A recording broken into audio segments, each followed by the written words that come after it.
Chapter 936. Web Novelist. Bojo's first reaction was that the thorn-head youngster had told her about the female sorcerer who was planning to buy trending searches to deal with a certain web novelist. She moved her mouse. There were more words. I don't know how to persuade her. She asked me a question that I didn't know how to answer. She asked Sister Turtle, why aren't they blaming a thief? Why are they blaming me instead? Is it wrong for me to focus on my writing? Is it wrong for me to protect my rights? I know it's not wrong, but I can't explain those comments to her, those comments that she's creating hype. The perpetrator claimed to be a true fan and started writing a fanfic. Using that as a foundation, he stole the entire framework and published it. In the past, I even tried to persuade my friend to bear with it. This is how the industry is, people don't care about hurting the original author. I've always thought that a person's talent can't be stolen. But today, I realized that I was wrong. I didn't protect her well. I know how much she loves this industry. But because she loves it so much, she doesn't understand. Why is that? She isn't afraid of being copied or how shameless the perpetrator is. She is afraid that one day, the industry will support copyright infringement.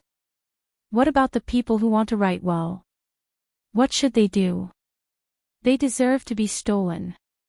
Why should they remain silent? When she asked this question, she lowered her head and muttered to herself, no one cares. Yes, no one cares. Bojo arched a brow at the last sentence. Her fingers moved slightly. The last time she saw these words, it was at the Fifth Avenue. The person who liked to lie on top of her had left her a letter with bloodstains. Joe, do you know that no one cares about the victims? They would say, look, she's so well developed, it's no wonder she's targeted. Perhaps, there's something wrong with her. They wouldn't say that the bastard deserved it. Joe, why is the world like this? I ask myself every day until midnight. I sit up and stare blankly outside. I'm afraid to make a sound because the moment I say it, the person who helped the bastard will appear. They will say that it's your problem. No one cares that you're already covered in blood when you make a sound. Yes, no one cares. Bojo shut her eyes and opened them again. It was as if he could still see the last sentence before his eyes. I'm so happy that there's still someone in this world who cares. Joe, no, Z, you mustn't become completely black in the future. Bojo tightened her fingers. When she looked at the screen again, her gaze had changed. Her typing speed was very fast, and a few words were typed out. Unfortunately, the person on the other side of the computer wasn't there. The sky outside the window had already begun to brighten. Bojo stood up. When she walked out of the basement, there was only a USB in her hand. It seemed like he should make a trip to school. He wanted to see what was going on with Li Shui. As for the Almighty's gift, she would personally give it to him.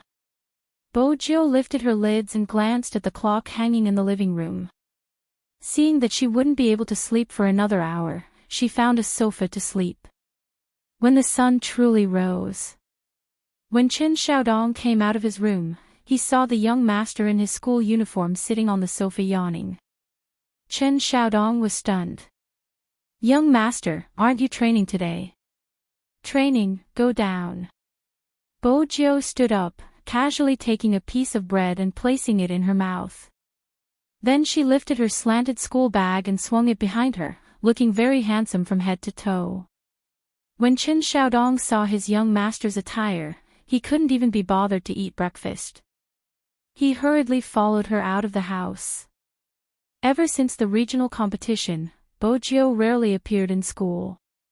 Hence, when everyone saw the tall, slender, and silver-haired youngster on the skateboard once again, almost all the students in No. 1 middle school were excited.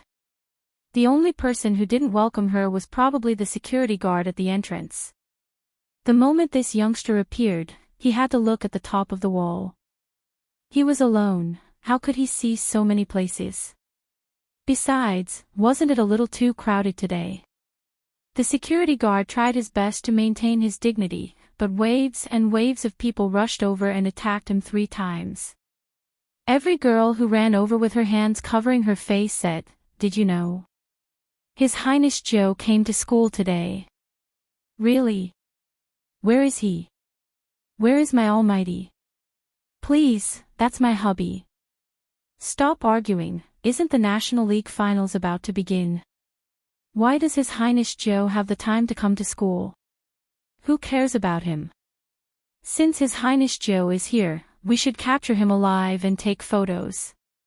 Ah, His Highness Joe, he's there. One of the girls suddenly reached out and pointed at the entrance of the 5th teaching block. It was indeed Bojo. That head of silver hair and sharp features made the people around the youngster a little dazed. Bojo held the black skateboard with one hand and strolled into the classroom. Ah, ah, ah. Screams came one after another. No one would have expected that the gay they looked down on would actually enter the National League Finals and become an esports star with millions of fans. In the past, there might have been people who objected to Bojo being the school hunk. But now, almost everyone acknowledged the title. Even when the other schools said that they only had nerds and they weren't as handsome as them, they simply took a screenshot. Regardless of whether it was the youngster playing games or reading a book with a lollipop in his mouth, it was enough to destroy the school hunks. Is he from number 1 middle school too? Nerd? No. The girls from every school were saying, "Principal, you owe me a spade Z. If Big Black is in our school, even if it's raining or thundering, I won't delay my classes and report every day." Being envious of number 1 middle school for having such a school hunk had become a popular phrase among the students. Hence, when Bojo stepped into the school grounds, it was easy to imagine the scene. How boring.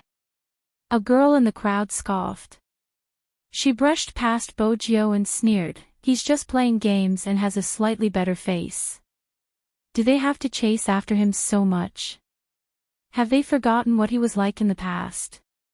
He wasn't even presentable." Her friend paused for a moment. "Li Shui, that's not very nice." "What's not nice about it?" Li Shui pouted. "He might even cheat during competitions.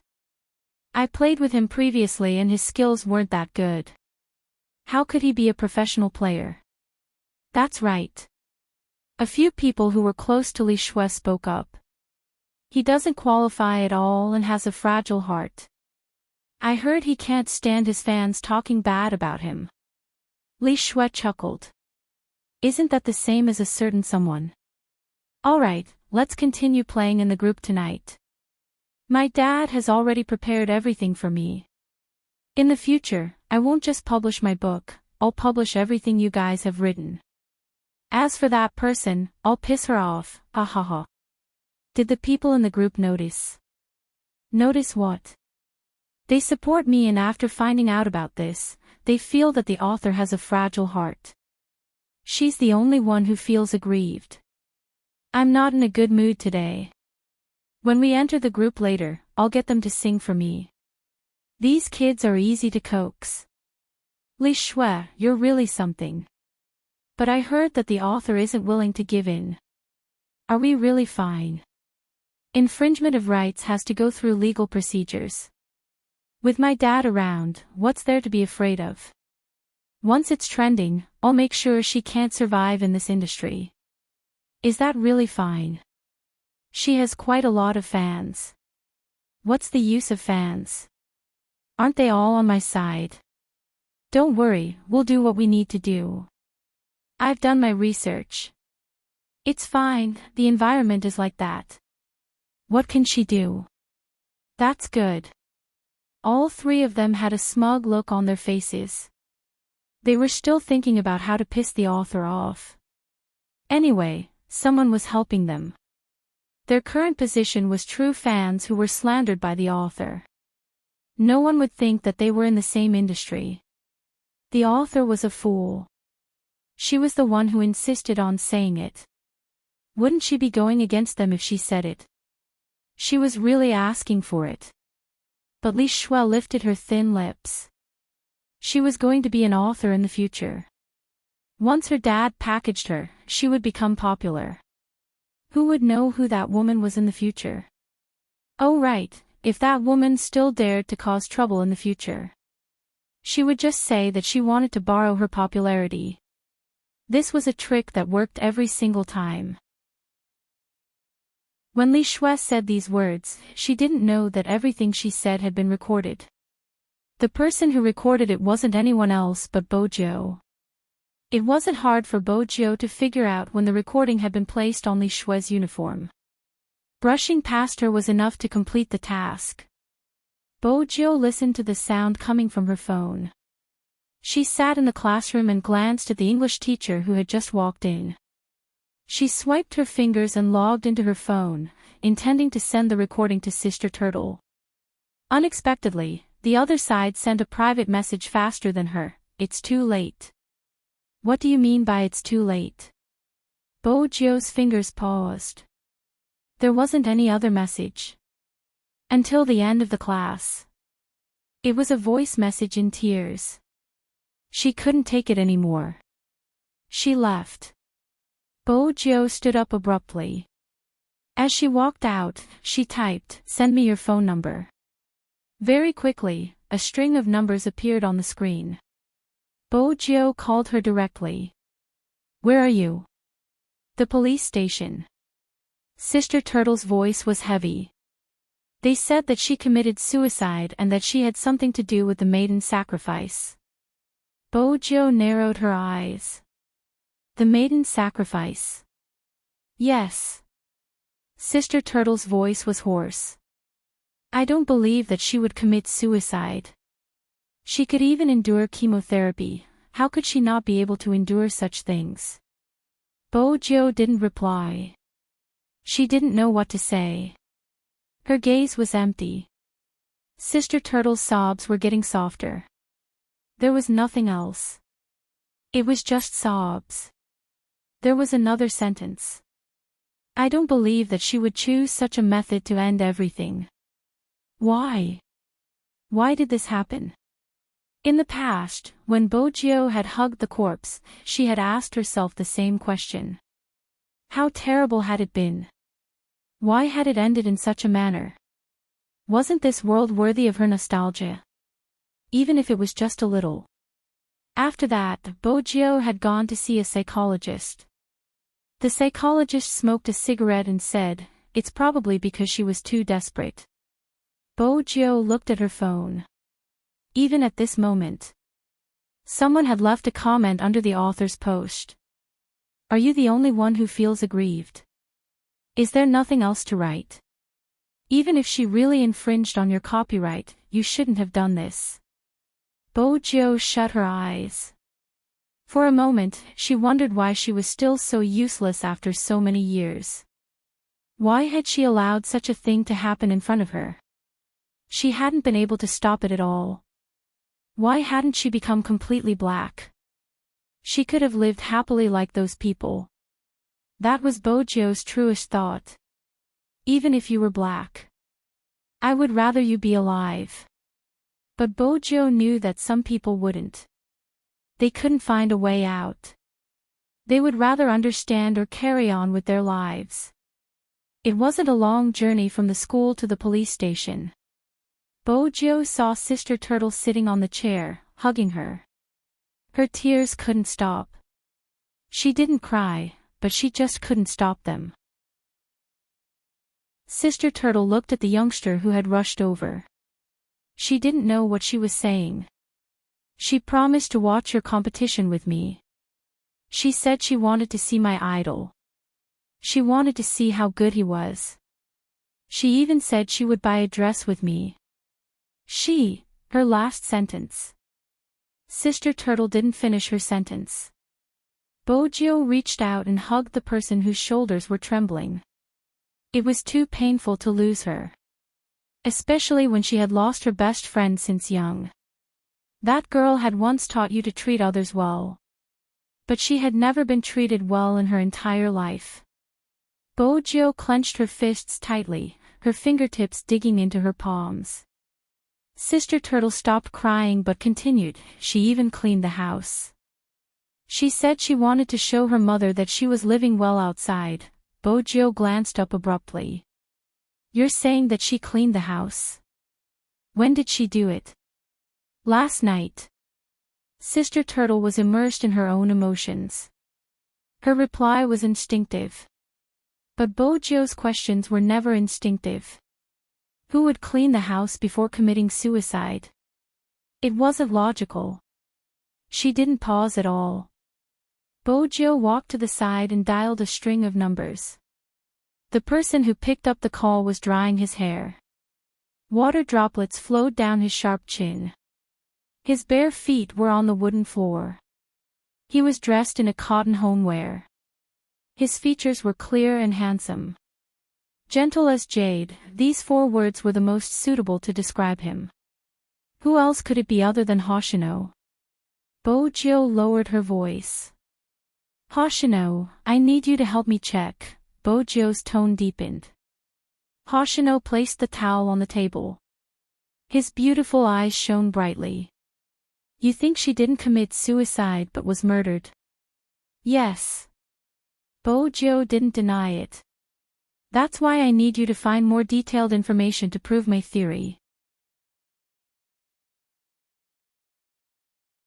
Chapter 937.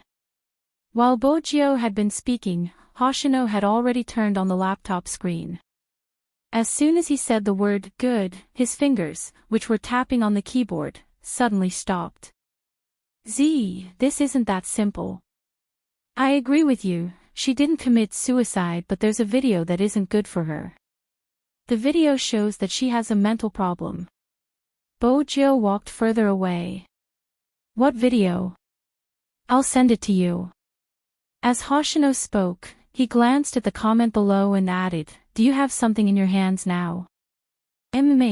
Bojo replied. The recording of the perpetrator. Don't send it. Hoshino's voice softened. Bojo frowned. What did you find out? The perpetrator wants everyone to think that it was a suicide because the author couldn't stand the copyright infringement and chose to end her life in such a manner. Hoshino placed the mouse down and glanced up. The perpetrator recorded her actions before her death. Their motive is clear. If you send the evidence, the perpetrator will escape. If you don't send the evidence, she will still be in pain until her death because the person who destroyed her faith and stole from her is still on the loose. Hoshino glanced at the drifting clouds outside the window. Someone just wants to shut your mouth. What are you going to do? I won't let either of them off. In that instant, Bojo's gaze was dark and extremely cold. Hoshino chuckled and reached out to tap the mouse. Alright, there's a problem with the video. It isn't because of the production but because of the unusual reaction of the victim. Someone said that her reaction proved that she had lost her mind. After entering the elevator, she pressed the floor she was on. Then, she suddenly changed and pressed the number 2. She peeked out and glanced out of the elevator with wariness in her eyes. She did this twice as though she was checking for safety. After that, she returned to the elevator and disappeared from the surveillance. When she reappeared, she was sitting in front of her computer. After reading the comments that supported the perpetrator, she hugged herself in depression. Then, she seemed to really want to commit suicide. She picked up a bottle of medicine and drank at least 5 pills with her back facing the computer. Finally, she looked into the camera with a pained expression. The video ended at this point.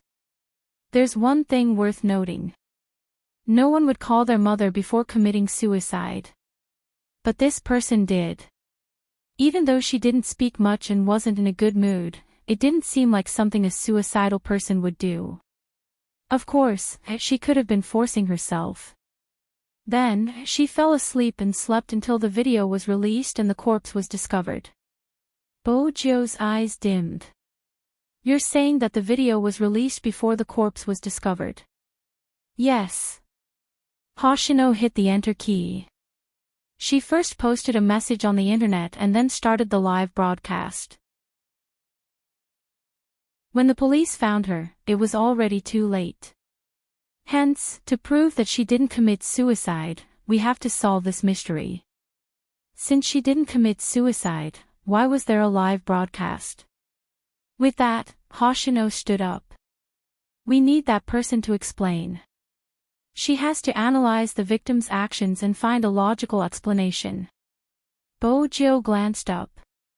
Hoshino walked to the window and said the name that both of them thought of. Chinemo. After Hoshino finished speaking, Bojo paused. Bojo paused for a moment, not because of anything else, but because of the tall figure that appeared in front of her. The man was wearing a black trench coat with a white shirt underneath. His slender fingers held a slender cigarette as he looked at her. This kind of attire only made him look more elegant and handsome. The Almighty. Bojo's eyes lit up. Chinemo walked over, reaching out to pat her head. Who are you calling? He probably hadn't heard the contents of her conversation. A friend, Bojo replied as she listened to the busy tone. Hoshino hung up just in time. Chinemo glanced at the youngster's hand. It was an anonymous number. Bojo didn't want the Almighty to be interested in her conversation, hence, she went straight to the point. Brother Mo, I have a video for you to watch. With that, she tapped on her phone. When she searched, she realized that the video had been blocked. It was a normal measure to maintain order. Such a video wasn't suitable to stay online for long. If you're referring to the video regarding the online writer, I've seen it. Chinemo lifted her chin, his deep gaze looking into her eyes. Tell me your suspicions. Bojo replied softly, I don't think she committed suicide, but there are many things that I can't understand. Let's go take a look at the scene. Chinemo didn't deny her words. Bojo nodded, leaving the Almighty to wait. She walked over to speak to Sister Turtle before returning to Chinemo's side. Let's go. Chinemo glanced at her. It seems like you already knew about it. Why didn't you call me? It wasn't an easy question for Bojo to answer. Chinemo didn't continue asking because 3 people were walking over from the side. Bojo recognized one of them. It was Li Shui, the one who had infringed on her copyright. With such a huge incident, the police would definitely ask her to come over to give a statement. But before they reached the station, Li Shui couldn't help but complain. What is going on? She has a fragile heart and yet, she wants me to suffer as well. The policeman wasn't a hot-blooded person. He couldn't take it anymore and turned to glance at her. You had a conflict online and you infringed on her copyright. She isn't fragile, right? Uncle, don't spout nonsense. Li Shui raised her eyebrows. All I did was create a fan group and write some fanfiction. I used to like her book quite a lot. She, as an author, has wronged me like this. I haven't even had the chance to complain about it. It's as if she's the only one who's wronged. But after the incident last time, I've already given up on the book. The person beside Li Shui laughed. Sir, we are here to solve the problem. It isn't good to be so harsh. There are many plots in this industry. It's just a joke, it isn't an infringement. As for my client's fan group, it isn't against the law, right? At the end of the day, the victim's mental fortitude was too weak. She should have gone to see a doctor if she had mental problems.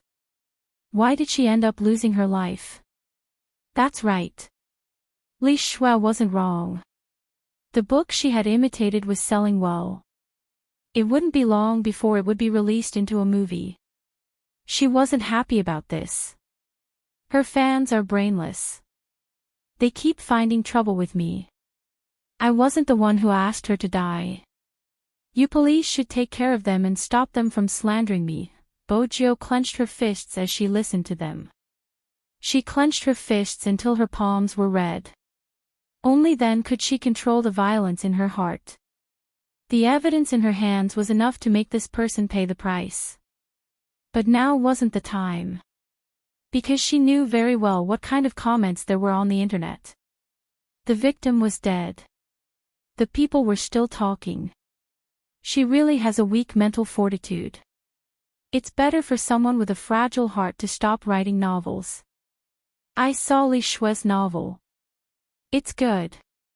Even though it looks similar, aren't all plots like this?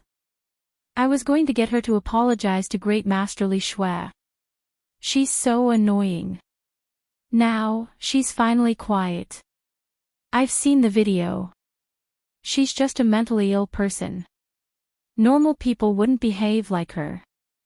Bojiu had always believed that the dead were the most important, especially those who had died unfairly. But it was obvious that some people didn't think the same. That person was no longer around. The comments that left her with cuts and bruises wouldn't stop. Hence, he couldn't allow her to leave with such an ambiguous ending. Bojiu was probably clenching her fists too tightly. Qin Mo's hand landed on her wrist. He pulled her up, his voice calm. Open up. Bojiu paused, looking at the Almighty. Qin Mo seemed to be at his wit's end.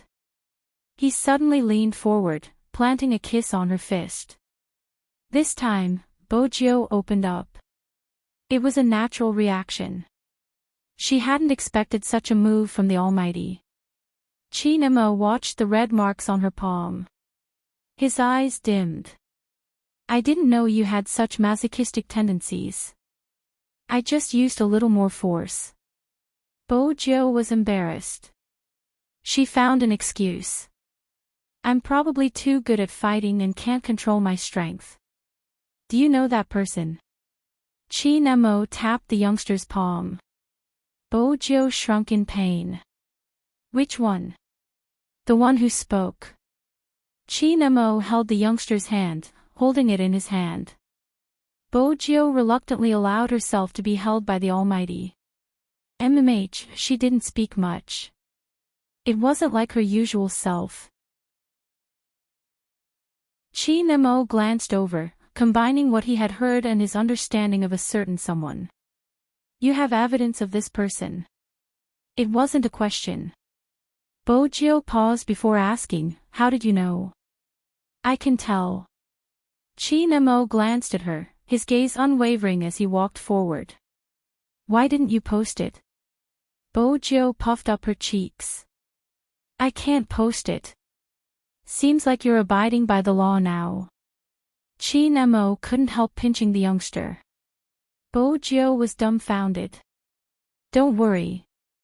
Qin Mo's gaze deepened. I'll let you post it. Anyone who does it will receive the punishment they deserve. Bojiu had always known that the Almighty was different. Regardless of how things changed around him. He was like the brightest star in the sky, untainted by any dust. Qin Mo paused in front of the Hummer. Shouldn't you do something to make me happy? Bojiu understood. She smiled devilishly and leaned forward, wanting to kiss the Almighty. Unexpectedly, the Almighty pressed her head down, his brows slightly furrowed. You want to kiss me? What else? Bojiu arched a brow. Present, Qin Mo reminded her faintly. So that was the reason. How awkward, she thought the Almighty wanted her to kiss him. If you really want to kiss me, you can kiss me too. Qin Mo lifted his lips into a smile. It was obvious that he knew what she was thinking. This time, Bojiu didn't fall for the trap. She reached into her pocket and took out a USB. That USB flash drive was obviously not an ordinary USB flash drive. It wasn't just the material but also the appearance. The word 9 was engraved on the silver surface.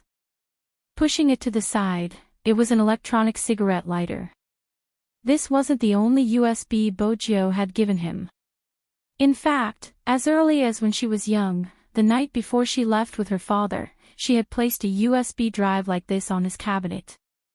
Now that she thought about it, the Almighty probably hadn't discovered it. Or perhaps he had, but he had forgotten about it. Is it for me? Chin Mo asked. Bojo wanted to tell him how to use it.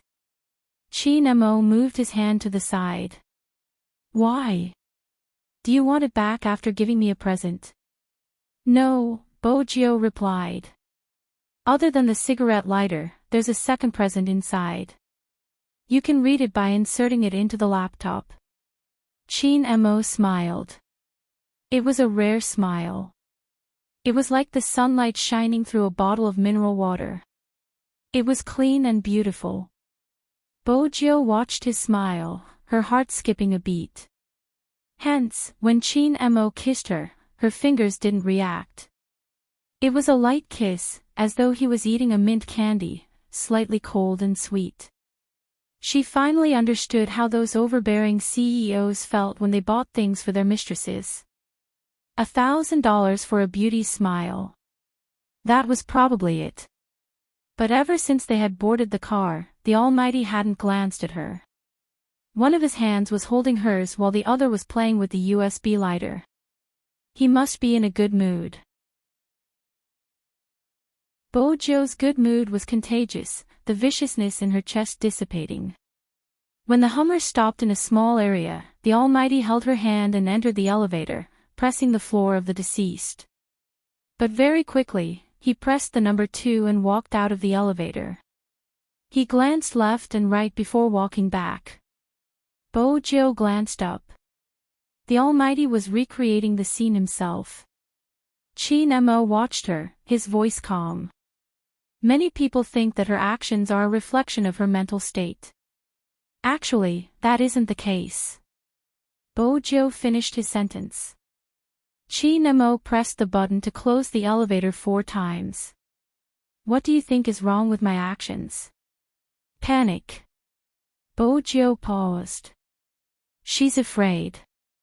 A normal person wouldn't press the elevator button in such a manner. Chin Mo watched as the elevator doors opened and walked out. That's right, she was afraid. When she entered the elevator, she pressed the number 2 so quickly, which means she sensed danger. The only explanation I can think of is that she suspected someone was following her. That's why she acted that way. But there wasn't anyone else in the video.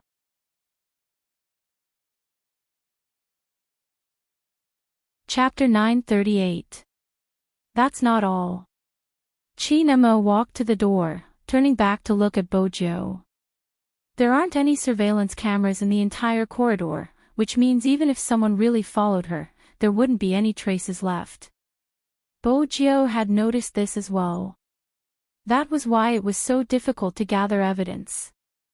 A woman's sixth sense isn't completely baseless. Chin Mo's voice was calm. Compared to what the eyes can see, psychological actions are much faster. As the crime scene, there would definitely be police officers around. Even if the victim was no longer around, there would still be traces left behind. Such a sensational case wouldn't be handled by an ordinary department, hence, it would be handed over to the crime squad. The moment Bojo entered, she saw Director Huang with a solemn expression. Did you find anything? Director Huang shook his head, his white-gloved hand moving the mouse. Director Huang shook his head, his white-gloved hand moving the mouse. I got someone to check, there wasn't anyone else recording her. It was indeed this laptop that recorded her actions, and from the angle of the video, it was the same. We have completely ruled out the possibility of a homicide. As for the medication she took before her death, we have found the bottle. It was an ordinary sleeping pill, but if taken in large quantities, it could be fatal. She didn't force herself to take the medication, so your judgment was wrong this time. Director Huang sighed. The possibility of suicide is 99%. Isn't there still 1%? Chin Mo walked over, taking a closer look. He even picked up the teacup. There were traces of coffee in the cup, and beside it was a French pressure pot that was specially used for brewing coffee. The room wasn't particularly clean, but it had a certain ambience. There were 2 words written on the cup, "All the best." "This cup is custom-made." Bojo was familiar with such things, turning her fingers. As expected, there were a few names engraved on the bottom of the cup. They were all single words. "MMH," Director Huang replied. "This cup is a gift from the readers. Is there a problem?" "No." Bojo glanced up. "I just don't think someone loved by so many would choose to commit suicide." Director Huang paused. "That's just a guess based on your feelings." He didn't want to believe that a person would leave in such a manner. "I need evidence." Director Huang had met the victim's mother. She had been holding onto his hand, saying, "Believe me, my daughter wouldn't commit suicide. I beg you, believe me." Director Huang was used to such situations. He didn't know how to console the other party.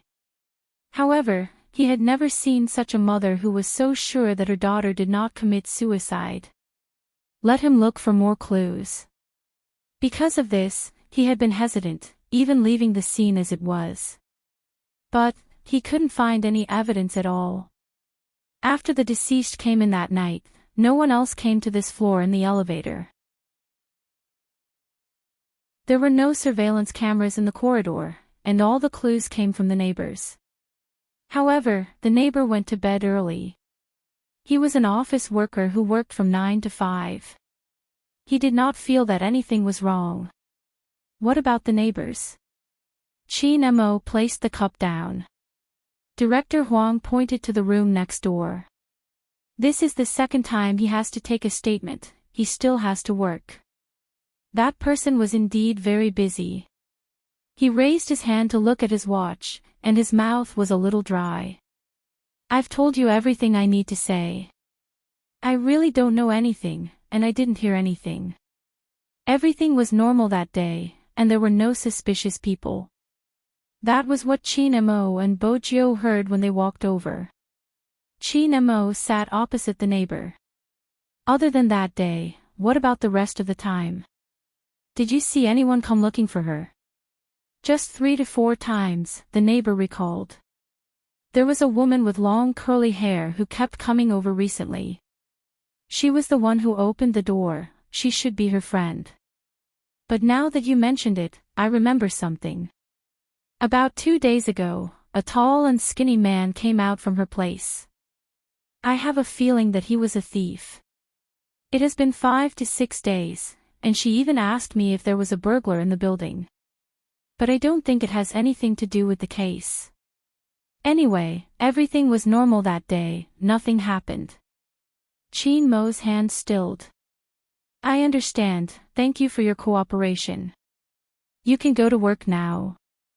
The man heaved a sigh of relief, turning towards Qin Mo. "I hope you can solve the case soon.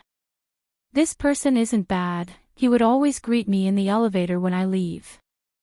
I always forget to bring my keys and would always trouble the neighbor to open the door for me. Now that he has left, honestly, my heart feels empty and afraid. If you have any questions, you can look for me. Just try to ask after work." "All right."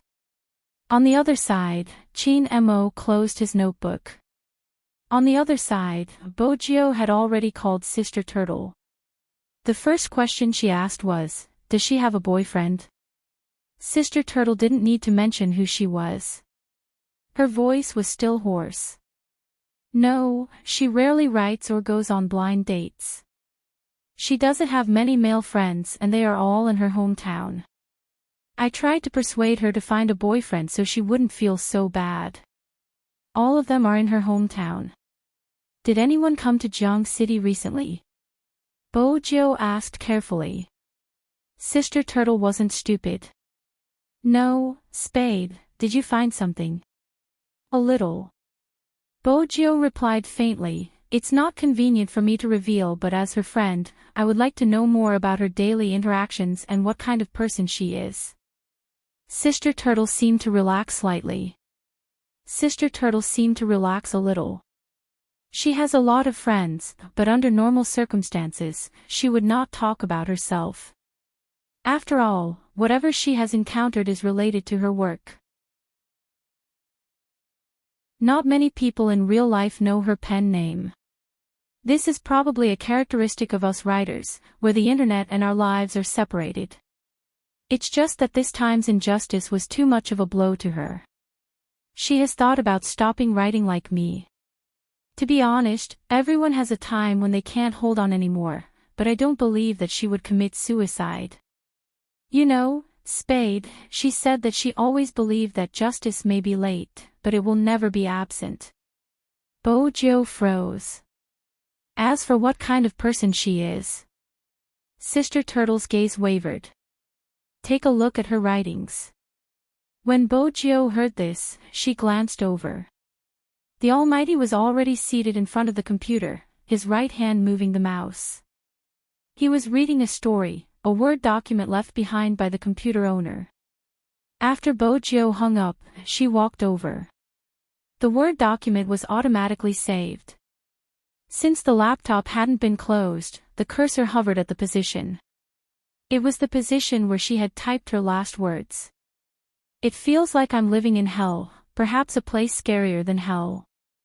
I feel like I'm living in hell, or maybe it's a place scarier than hell, but the miracle is that the flowers that bloom in hell are more tenacious. I'm glad that I met you guys, glad that I'm able to write what I want to write under your company. Many people think that this is a war, but it's not. I'm just making the weakest voice I can after encountering injustice. I hope that my voice can influence some people. I hope that they won't become beasts and thieves, so that the original creators will be disappointed. I hope that after they graduate, when they encounter injustice, they will be able to speak out bravely instead of keeping it in their hearts. I hope that they know that no matter how lonely and afraid they are now, there will always be a group of people who will pass through the surging crowd to give them a hug. You're not alone, there's still justice. Human nature can't be understood, but I'll be with you guys, just like you guys used to accompany me. Bojo didn't understand this industry, but she had the basic ability to read and understand. A person who can write these words wouldn't commit suicide. The most important thing is the last sentence. I will be by your side. Bojo turned away from Chin Mo, her fingers tapping the screen. This sentence means to continue. Chin Mo glanced at the youngster's sharp chin, which was very close to him. Smart, but this can't be used as evidence. Director Huang nodded. Bojo clenched her fists tightly. Chin Mo caressed her head.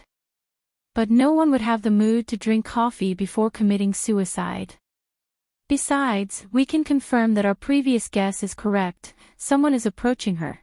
Before Chin Mo could finish his sentence, a round of applause came from the other side. It seems like I came at the wrong time. It was Smith. He was still dressed in a well-ironed suit with a British style, making him look like a famous detective. After hearing young Master Chin's shocking words, I understand why you would think that someone is approaching her. It must be because of the witness's testimony regarding the burglar. The burglar did exist and entered her room, perhaps even stealing her things. But this has nothing to do with her suicide. There weren't any traces at the crime scene, be it fingerprints or other traces. The cause of her death was the sleeping pill she had consumed. If we were to forcefully consider it as a homicide, the person who caused her pain would escape punishment.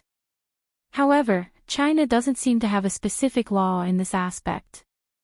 Now that the culprit has been bailed out and isn't affected, this case should end here. Director Huang was about to say something when Smith spoke again. There was a piece of paper in his hand. The higher-ups have given orders for me to be in charge of this case. Hence, we have to invite the external staff to head out. It's better to end our speculations here. With that, Smith gestured for Chin Mo to leave. With Director Huang's temper, he couldn't take it anymore. Chin Mo's expression was nonchalant. Bojo arched a brow. With the Almighty in this state, the other party would only be in trouble. She hadn't expected to meet the Almighty's gaze. Smith must have treated the Almighty as a formidable opponent, which was why he had gotten so close to him. He was trying to create a tit for tat. But he hadn't noticed the Almighty's gaze. To a certain extent, they had a telepathic connection. After sensing the Almighty's gaze, Bojo brushed past him, an item appearing in her left hand. She stuffed her left hand into her pocket as though nothing had happened. Director Huang stilled. He knew what the youngster had taken. It was the medicine box in his palm. But it was obvious who had given the youngster the medicine box. What were they trying to do with the evidence? Director Huang couldn't figure it out, but he didn't say it out loud. One day. Give the two of them another day's time. If the verdict was still a suicide after one day, then the parents of the deceased would be allowed to go home. Director Huang wasn't able to face the mother even though he was an adult. As an experienced detective, he knew there was something wrong with the case. But without evidence, he couldn't speak carelessly. Everything had to be based on evidence. He hoped to be able to provide evidence for the two of them. Smith was still basking in his superiority in front of Chin Mo, oblivious to her actions. He smiled. Young Master Chin, it's best to hand over your temporary identification. Coming to the crime scene without informing me is putting us at a disadvantage. The moment he said that, the rest of the crime squad turned over. What was he trying to do? Was he trying to make young Master Chin a mere figurehead? Director Huang's face darkened, turning ugly. Since I'm in charge, I can't be careless. Young Master Chin, I'm sorry. This time, Chin Mo didn't bother looking at him. Swoosh. Something seemed to have brushed past his face, stabbing into the wooden table behind him. It pierced into the wood. He couldn't help trembling. Chin Mo wasn't affected, bringing the youngster out of the apartment. Director Huang gritted his teeth in anger. Was Smith here to harm him? It hadn't been easy for him to become a member of the crime squad. He had only handed over a temporary identification because he didn't want to.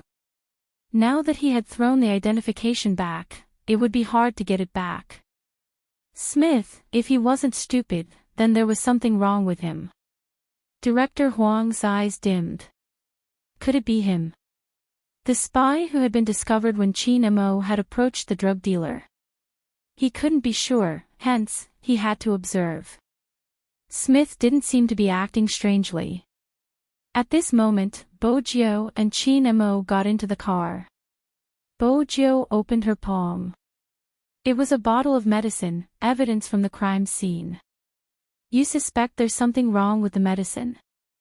Bojo asked Chin Mo. Chin Mo pressed his fingers on her wound. When she wasn't hurting anymore, he replied, "It's fine, it seems like it's healed." What a shocking recovery speed. Bojo muttered softly, as the overbearing sugar daddy, how can he be defeated by such a small injury? What did you say? Chin Mo arched a brow. Bojo cleared her throat, smiling devilishly. Nothing.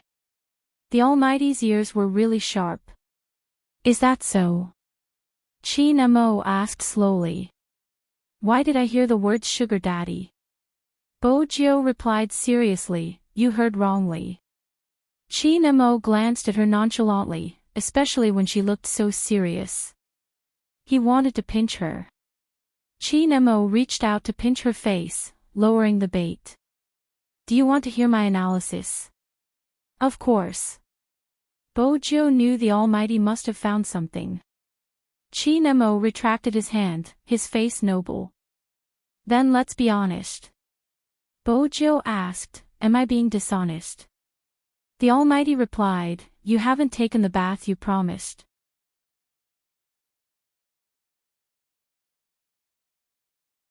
Chapter 939. Bojo had always known that the Almighty had a good memory. But it had been almost 2 days since she had helped him bathe. How could he still remember? She remembered the last time she had helped him bathe. She had thought that since he would be the one naked and not her, she would be able to take advantage of him. In the end, she had been flirted with by the Almighty. This time, Bojio glanced at Chin-mo. Bojio glanced at him. She had to find a safe place to wash the Almighty. Madame Zhang was the only one in the Qin family. When she saw Bojio behind Chin-mo, she broke into a smile. This was completely different from Princess's reaction. Princess had been walking in front of Bojio intentionally to provoke her. Thinking about it, a fat cat with a big face moving gracefully, that scene was also very amusing. Madame didn't know that young Master Zhou would be coming. Otherwise, she wouldn't have gone shopping. But she is meeting Madame He. Madame Zhang looked at Bojio with a bright smile. The two of them want to buy some merchandise and dress up as Supreme Alliance fans. They will be watching your competition with young Master. Bojio smiled. Her Madame He and Movie Queen were developing rapidly. That was good. Movie Queen could bring Madame He around and make more friends. Even if she wasn't in Jiang City, she wouldn't be lonely. Madame Zhang was still at the side. She hadn't expected her young master to bring them over, so she had made meat dumplings in advance. Bojio smiled. Madame Zhang, are you planning to make dumplings? That's good, I've been craving dumplings. Her words helped Madame Zhang out of her predicament. As long as you want it, I'll make it now. All right. Bojio pulled Princess over, intending to sit down and wait for the delicacy. At the same time, she could get some information from the Almighty. Chin-mo had already taken off his trench coat. His white shirt had a different feel to it. His collar was loosened, and his black hair wasn't as neat as when he was outside. It was a little messy, but it made his face look even more distinct. He walked over and held her wrist, his expression elegant. Aren't you going to make dumplings yourself if you want to eat? Make dumplings. Her. Did the Almighty think she was an all-rounder? Other than instant noodles, she didn't know anything else. She could cook steak, but that was all. Make dumplings. I don't know, Bojio replied seriously. I'm a terrible cook. Chin-mo gave her a look that seemed to say, what do you know? His aloofness made people feel a little unconvinced. She still knew how to play games. Bojio's left cheek puffed up, but she didn't reply. Chin-mo looked at her and smiled. He walked to the table, his voice calm. I'll wrap one, you wrap the other. Follow my instructions. Bojio arched a brow. The Almighty even knew how to make dumplings. Such complicated cooking skills. Honestly, Bojio was slightly surprised. She knew that the Almighty could cook, but dumplings. In her heart, dumplings were a dish that required a lot of steps. Only an elite chef could make them. He had to admit that the hands of a gamer weren't that bad. Slender, fair, and well-defined. The Almighty's hands were especially good in this aspect. Even though one of his fingers was wrapped in bandages, it didn't affect the delicacy of the dumplings he made. Bojio followed the Almighty's steps. She would take the wrapper and she would take the wrapper. When the Almighty placed the meat in the dough, she would do the same. She needed the meat at the right time and was very serious. It could be said that she had never been so focused before. But the dumplings she made didn't look like dumplings. They were flat and the stomach was huge. They were ugly beyond belief. Bojio looked at them for a long time. Chin-mo thought that she would be able to figure something out. It's really ugly. Chin-mo lifted his head, his voice calm. Stupid. Bojio wasn't sure if the Almighty was commenting on her dumplings or her. She saw his expression, it was just like when they were young, extremely cold. Back then, he had the same expression when he taught her how to play the piano and write Chinese characters. But the next second, before she could react, the Almighty had already rolled up his sleeves, allowing her to stand in front of him. Then he emptied his right hand from behind his back and picked up the wrapper. His slightly cold breath landed on the back of her ears. "Take the wrapper." Bojo reacted quickly. After taking the wrapper, she realized that their posture wasn't right. Nemo maintained his expression. He held onto her hand with one hand, dipping it into the flour at the side. That kind of posture was really very ambiguous. It wasn't just ambiguous. Those who didn't know better would think that they were a newlywed couple. Bojo watched as Madame Zhang kept glancing at them. She wanted to avoid such intimacy. But at this moment, the Almighty spoke. "There's nothing wrong with the medicine in your hand, but the medicine in the video isn't this." Bojo immediately grasped the crux of the problem. Did someone change her medication? Smart. Nemo seemed to be looking at her hand, his brows slightly furrowed. "Raise your hand, the dumplings will be exposed." Bojo regained her original hand speed. There wasn't any change. But at this moment, Bojo's attention wasn't on it. Instead, she was on the case. Which means the medicine in the video was taken by the murderer. But logically speaking, the deceased must have drunk the medicine in the video. That's why she fell into a deep sleep. Besides, the cause of death was found. There was too much sleeping powder in the medicine, but the medicine was changed after her death. There isn't much that doesn't make sense. Nemo lowered his body, starting to teach her how to knead. Because the medicine was changed twice. Bojo arched a brow. Nemo continued, "The deceased has been suffering from a bad cold due to lack of sleep.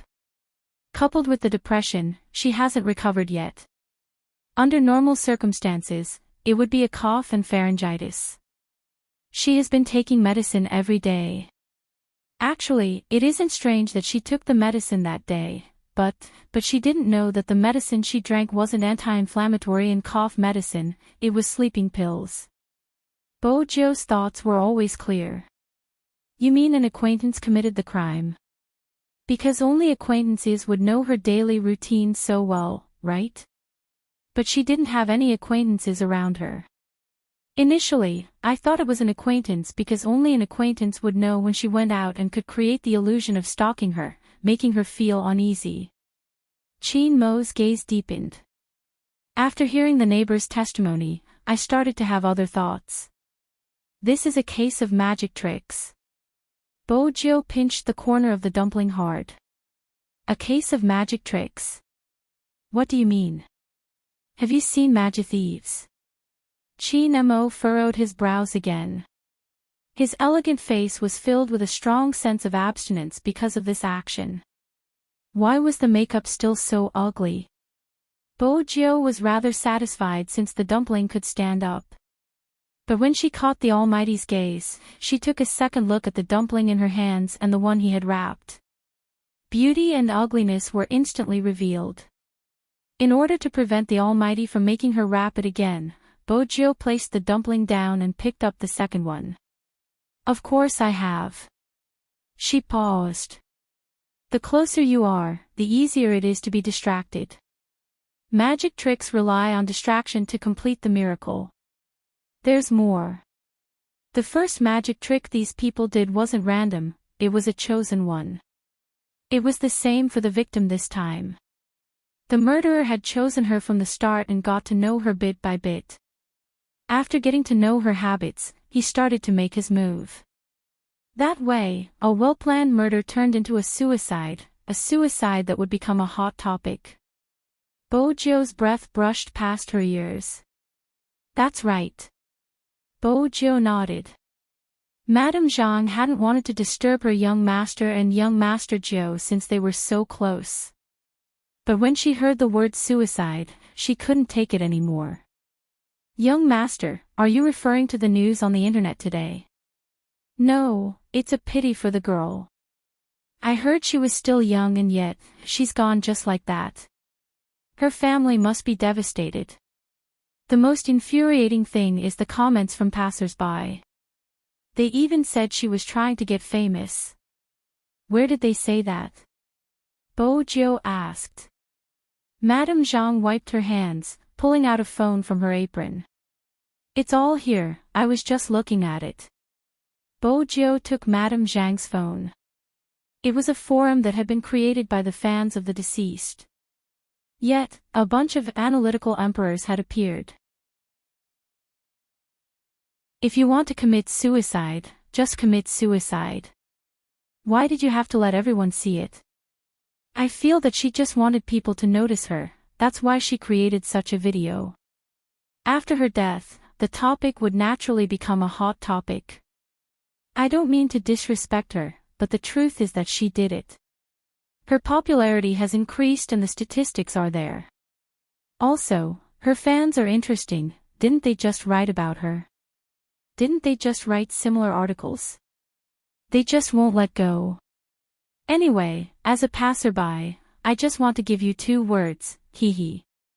After Bo Jiu finished reading the comment, she clicked on the profile picture. When she saw the person she followed, her gaze deepened, turning dark and cold. Madame Zhang, she isn't a passerby. She isn't a passerby. Madame Zhang was confused.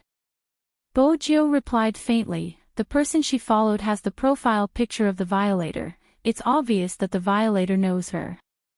Tell her to be smarter when pretending to be a passerby next time, she shouldn't be so stupid. Besides, not everyone has humanity. Madame Zhang was even more confused by the youngster's words. She was confused because she had never heard the youngster speak so ruthlessly before. However, Madame Zhang didn't know that the hand Bo Jiu placed down was a face that had been squeezed out of shape.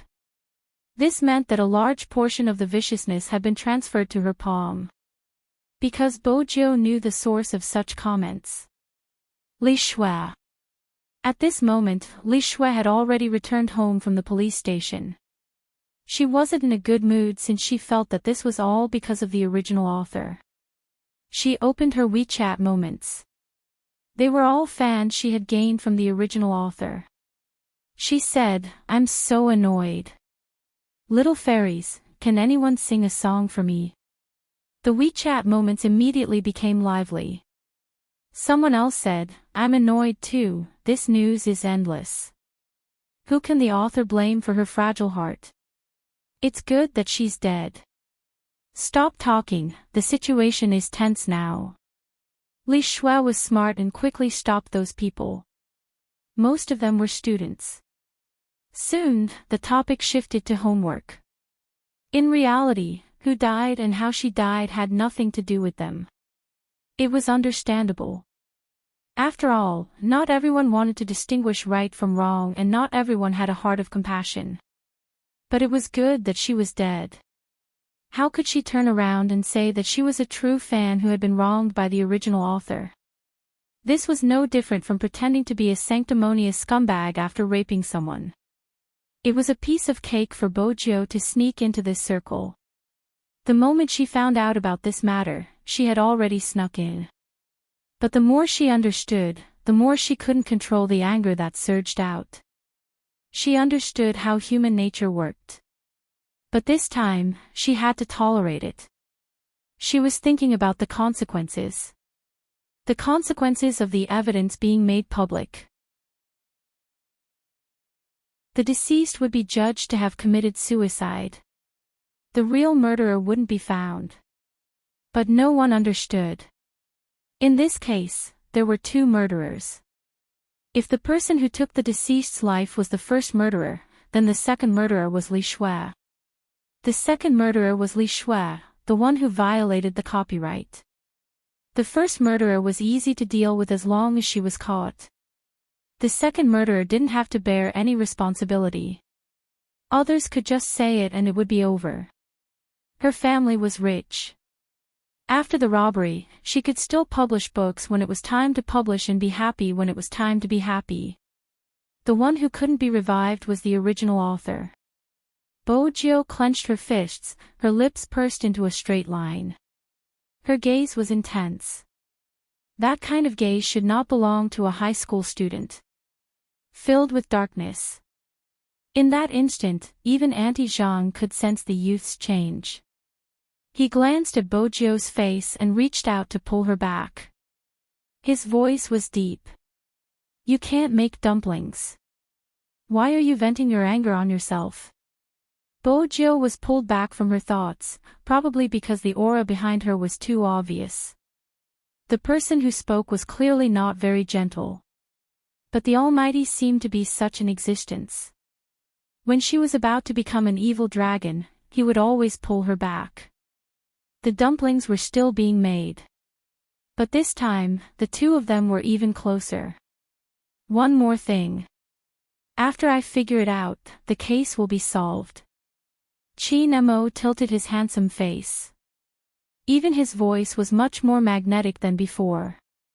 So, you don't have to develop a typical perverted personality. Typical personality. At this moment, Bojio understood the Almighty's train of thought. Had the Almighty already noticed the difference in her? It was just that he understood her existence based on the appearance of the second personality. Bojio would definitely avoid such a topic. More importantly, what didn't the Almighty understand?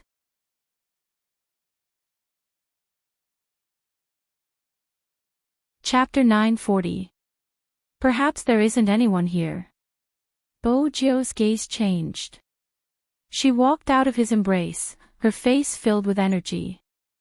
Her expression was completely different. Brother Emo, where is your notebook? Chi Nemo watched as the youngster walked up. It was obvious that she would be able to find it even if he didn't ask. Chi Nemo's mood lightened up. After all, it meant that she was familiar with his place. According to her habits, she would only be familiar with things that made her feel at ease. Bojio was indeed familiar with it since she had climbed over walls before. Princess kept following behind Bojio.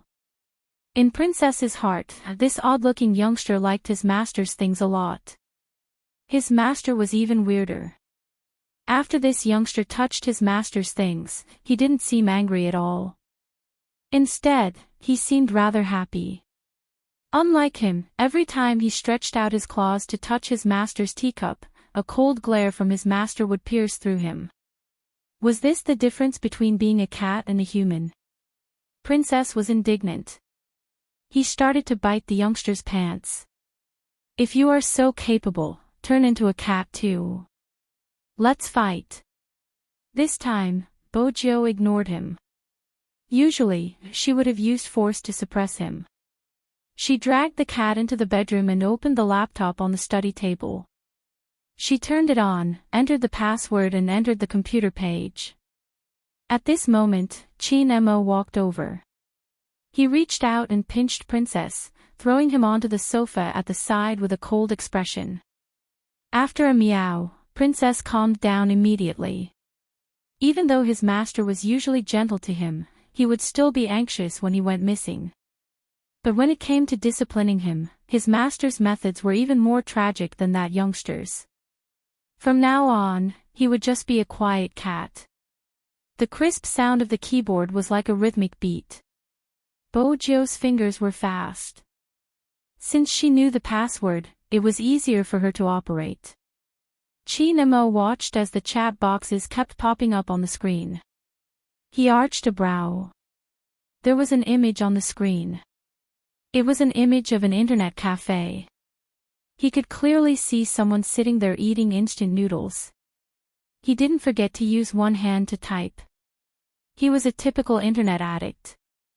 It could be said that the man's every move was recorded. He didn't even notice that the camera of the computer he was operating had been switched on.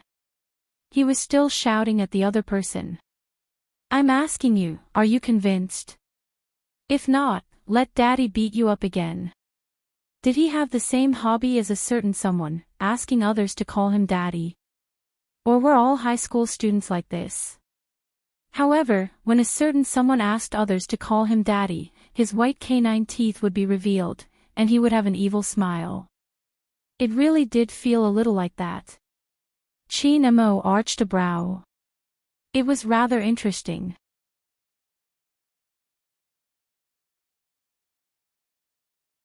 Chapter 941. She didn't have to say who she was. Ever since the first case came out, this person had been carrying out a massacre. And using such a method. Luring people to commit suicide. Creating a corresponding environment on the internet. Some people saw things from a distorted perspective. But she had never targeted those who were already twisted in the first place. Instead, she chose those who had been treated unfairly. Then, she would lure them to commit suicide, destroying some people's faith. Those who hadn't been destroyed were those who were still mocking and distorting the truth. This kind of person was exactly what she needed. After all, raising a devil that destroyed morals and order, she needed such people to break the bottom line. She destroyed someone's family and even scolded the original wife for taking her position. An infringer who stole someone else's work and then tried to bite back at the original creator.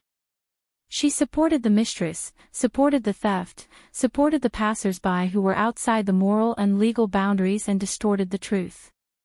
Without such people, how could fairness be snatched away?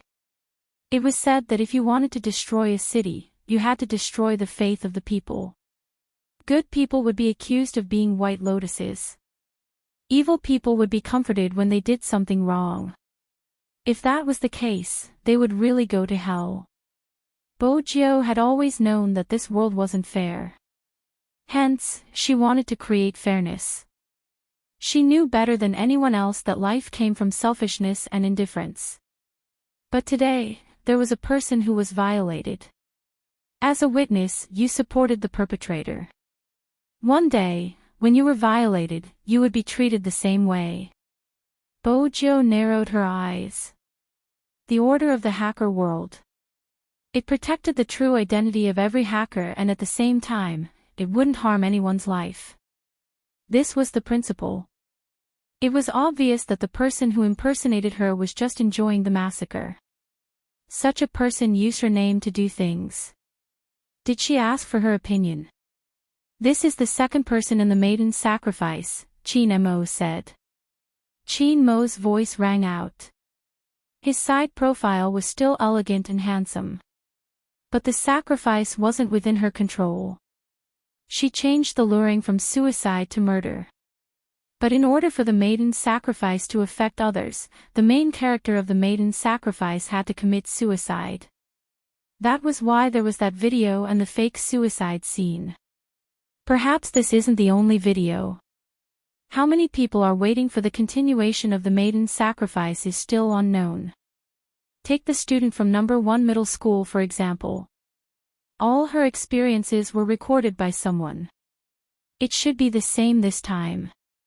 Somewhere on the internet, there must be someone doing a live broadcast of this. Bojo couldn't help but be impressed by the Almighty's thinking ability. The other party must have covered up the traces of the network invasion. I will need some time to investigate. If I can't find the medicine, I can only start from this. As long as I can prove that the suicide was intentional, she wouldn't leave with the word suicide.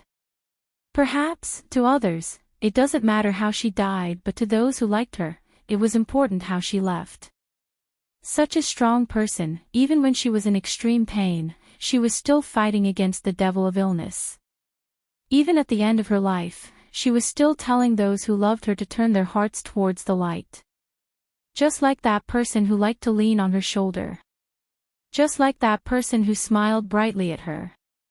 Just like that person who kept telling her, Z, don't turn completely black. Such a person shouldn't be able to rest in peace with injustice. In order to let others know that it was an intentional murder, she had to find the place that recorded the actions. It had to be on the internet. Since it was on the internet, there had to be a way. Bojo didn't pause, starting to search the internet again. Because the Almighty was beside her, it wasn't convenient to contact Hoshino. Hence, she didn't enter the hacker's internal forum to obtain information. Instead, she used the huge number of IP addresses to search for all the possible keywords. This time, her attack was different from the previous ones. Ferociously and swiftly, she broke through all the related forums, Tiba, QQ groups, as well as some small-scale websites. It was all for the sake of locating them. It took a long time. Especially when everyone was discussing the writer's suicide due to the pressure, it was even harder to find the location of the maiden's sacrifice. Chi Nemo stood beside Bojo, watching as the youngster's fingers moved down, moving the mouse continuously. He knew she was looking for something. But the way she was looking for something was too domineering. If such a person didn't have any principles, regardless of which country it was, it would be unimaginable. But Chi Nemo knew very well that this person, whom he loved more and more, was domineering but never took the initiative to hurt others. Time passed quickly. Princess couldn't understand how his master could stand by the side and look at that youngster for more than an hour. Was that youngster as domineering and handsome as him? If he wanted to look, he should be looking at him. Chi Nemo took the time to glance at Princess. Because of the naughtiness of cats, they would always bite on anything that looked like a thread. Princess was no exception. Chi Nemo stood up, carried Princess and placed him outside the door. His actions were gentle, but the princess finally figured out something. Her master must have wanted to marry that boy with a strange aura to be her second master. Otherwise, why would she be chased out? Those two people must have wanted to do something bad that they didn't want her to see. Meow, meow. Just as Princess lowered his big cat head and paced around with a solemn expression, Madame Zhang came up. Auntie Zhang came up and said, "Why did the princess come out?" Meow. Someone is up to no good with his master, hurry and save him. Madame Zhang walked past him and knocked on the door. To her surprise, it was her young master who opened the door. Usually, whenever young Master Joe was around, young Master Joe would be the one opening the door. "Young master, the dumplings are ready, let's go down and eat." Chi Nemo replied calmly, "It's fine, I'll go down. Eat in the bedroom." Madame Zhang was shocked, this wasn't her young master's style. "MMH," Chi Nemo replied, heading downstairs. There were many dumplings. Someone's dumplings were especially obvious after they came out of the pot. Chi Nemo glanced at the exquisite round plate at the side, all of the dumplings that looked slightly ugly. Madame Zhang couldn't help but laugh when she saw this. Who would have thought that young master would one day choose such dumplings? It seemed like it didn't matter if the dumplings were exquisite or not, the important thing was who made them. When Chi Nemo entered the room with 2 plates of dumplings, the silver-haired youngster's hands were still moving, faster than before. Many internet cafes were affected on the same day. They said that there was a problem with the operating system, which kept jumping randomly. Since there wasn't anything serious, no one paid attention to it. They just thought that there was something wrong with the computer. In reality, all of this happened because the youngster was searching for something. Yin Wuya was sitting in the internet cafes collecting money when he frowned. When he saw the abnormality in his internet cafes, he instinctively looked towards the silver-haired youngster's usual seat. He wasn't here. Why was this happening? Yin Wuyao had a cigarette in his mouth, kicking the chair and asking the person on duty, "Spade didn't come today, right?" "No." The young man who looked like a university student widened his eyes. "Does Peking University mean that Big Spade is coming today?" "My idol is coming." Yin Wuyao was getting old, he couldn't take the shaking. "No, I was just asking." Then he found an excuse, left the internet cafes, and lit another cigarette. The internet was still unstable. Did something happen? Yin Wuyao wasn't stupid, but he was getting old. Some things were better left to him. Every time the little captain came to his internet cafes, there would be some abnormalities. Unless it was a hacker who could do this. Yin Weiyao took a puff of his cigarette, watching the smoke ring disappear. Then he saw the huge screen hanging in the shopping mall in the distance. The content of the report made his eyes darken. Was it because of this case? Uncle, what are you looking at? Feng Shang, who had been reporting on time the next day, followed Yin Weyao's gaze. Shui Yaoyao was standing behind him, her gaze landing on the screen as well. It's her. Her. You know her. Yin Weiyao arched a brow. She also graduated from No. 1 middle school, she wasn't that old. I remember when she returned to school, when no one spoke up for His Highness Zhou, she even spoke up for him. She said that one's sexual orientation was free, and they should give some space as long as His Highness Zhou didn't hurt anyone. I was only in year 1 then, and I wasn't familiar with His Highness Zhou. In fact, no one was familiar with His Highness Zhou. Many people were surprised that she would speak up for His Highness Zhou. After all, she was quite successful, a senior who was invited back by the school director to give a speech. Yin Weiyao seemed to be deep in thought. He put out the cigarette and threw it into the bin. Little Captain, do you remember this person helping him? That's hard to say. Shui Yaoyao recalled. At that time, His Highness Zhou had already run away. He wouldn't have thought that someone would speak up for him. I remember because it was on the stage. Feng Shang's reaction was always a beat slower. Now that he understood what they were talking about, he didn't have the chance to interrupt. At this moment, in the bedroom on the second floor of the Qin family's house. After the youngster finished watching a video from that year, she paused for 10 seconds. Bo Jiu hadn't expected to find a video of a speech from a year ago. In the video, she clearly saw how a stranger had managed to preserve a trace of her dignity in the past. And that stranger wasn't anyone else, it was the deceased. Bo Jiu's throat moved. She knew the situation the original owner of her body had been in back then. Not many people had been willing to help her. Stepping forward in such a situation would undoubtedly put some people in a difficult position. But that person had still stepped forward. Bo Jiu's fingers paused. She saved the video.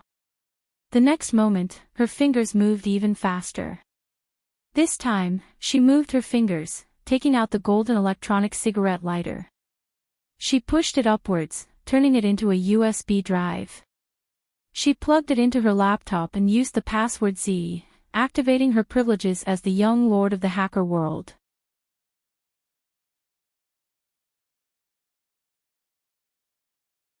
Chapter 942. Hence, on this day. The Almighty, who had been playing LOL with a cigarette in his mouth, suddenly raised his eyebrows and threw a message to his fans. Something came up and I have to go offline. Let's meet another day. It wasn't just the Almighty, there were also bespectacled programmers with a dull face and the sloppy noodle shop uncle. Their positions were different, even their age, appearance and social status were different. The only similarity was that they all had the same logo on their computers. Z, the black words were written in huge letters in the middle of the screen. The black feather fell with the special effect, as though it was reborn from a raging fire. Many years ago, when they had become hackers, they had already promised to follow the hacker's creed. There was a special one on it. When the Z logo appeared on the computer, they had to obey. Very few people saw the logo appear on the computer. No one knew what form it would take. However, every hacker knew that when it appeared, it would be the time for them to abandon their hidden identities and return to their old profession. Because that was their young lord. The number one and only young lord in the hacker world. According to those who had been through it, there was no need to describe the logo because when it appeared in the past, you would definitely recognize it at first glance. Because it could awaken the deepest part of your heart. Hence, the dull programmer took off her spectacles, revealing her beautiful face. She raised her left hand and removed the black headband. When she looked up again, she was seductive and charming. What made it even harder for people to look away was her fingers on the keyboard, typing at lightning speed. It wasn't just her, the Almighty and the noodle shop uncle were doing the same thing. Especially when the noodle shop uncle was typing, the high school student with a school bag was still ordering. "Uncle, a bowl of Chongqing noodles with extra chili. Coming." The noodle shop uncle replied as he typed quickly. More than 10 IP addresses were like glowing wires, all of them gathered at Bojio's location. After the most rigorous information processing, Bojio's fingers moved slightly, tapping on the keyboard, analyzing the information and integrating it. Then, she used the code to expand the scope of the search by another dimension. This meant that this time, the virtual main program would also be within her detection range, including those hidden in the network that didn't dare to show their faces. Bojio was the one leading the hackers. Therefore, when the host god saw that he had broken through the special firewall that could not be broken, he could not help but whistle, "Cool." That was not all. Perhaps no one knew how fast the young master's hand speed was. After successfully escaping from the dense network, he went straight into the hinterland. It was so cool that it made every hacker's scalp go numb. This was their carnival. No one could understand it, but it was enough to make people's blood boil. The high school student who asked for noodles couldn't help but get up and knock on the cashier counter. "Uncle, where's the noodles?" The uncle didn't say anything, but the corners of his mouth seemed to curl into a smile. The high school student had never seen the uncle like this before. He wanted to ask again. He heard the noodle shop uncle spit out 2 words softly, K-O-O-K-O. The high school student frowned.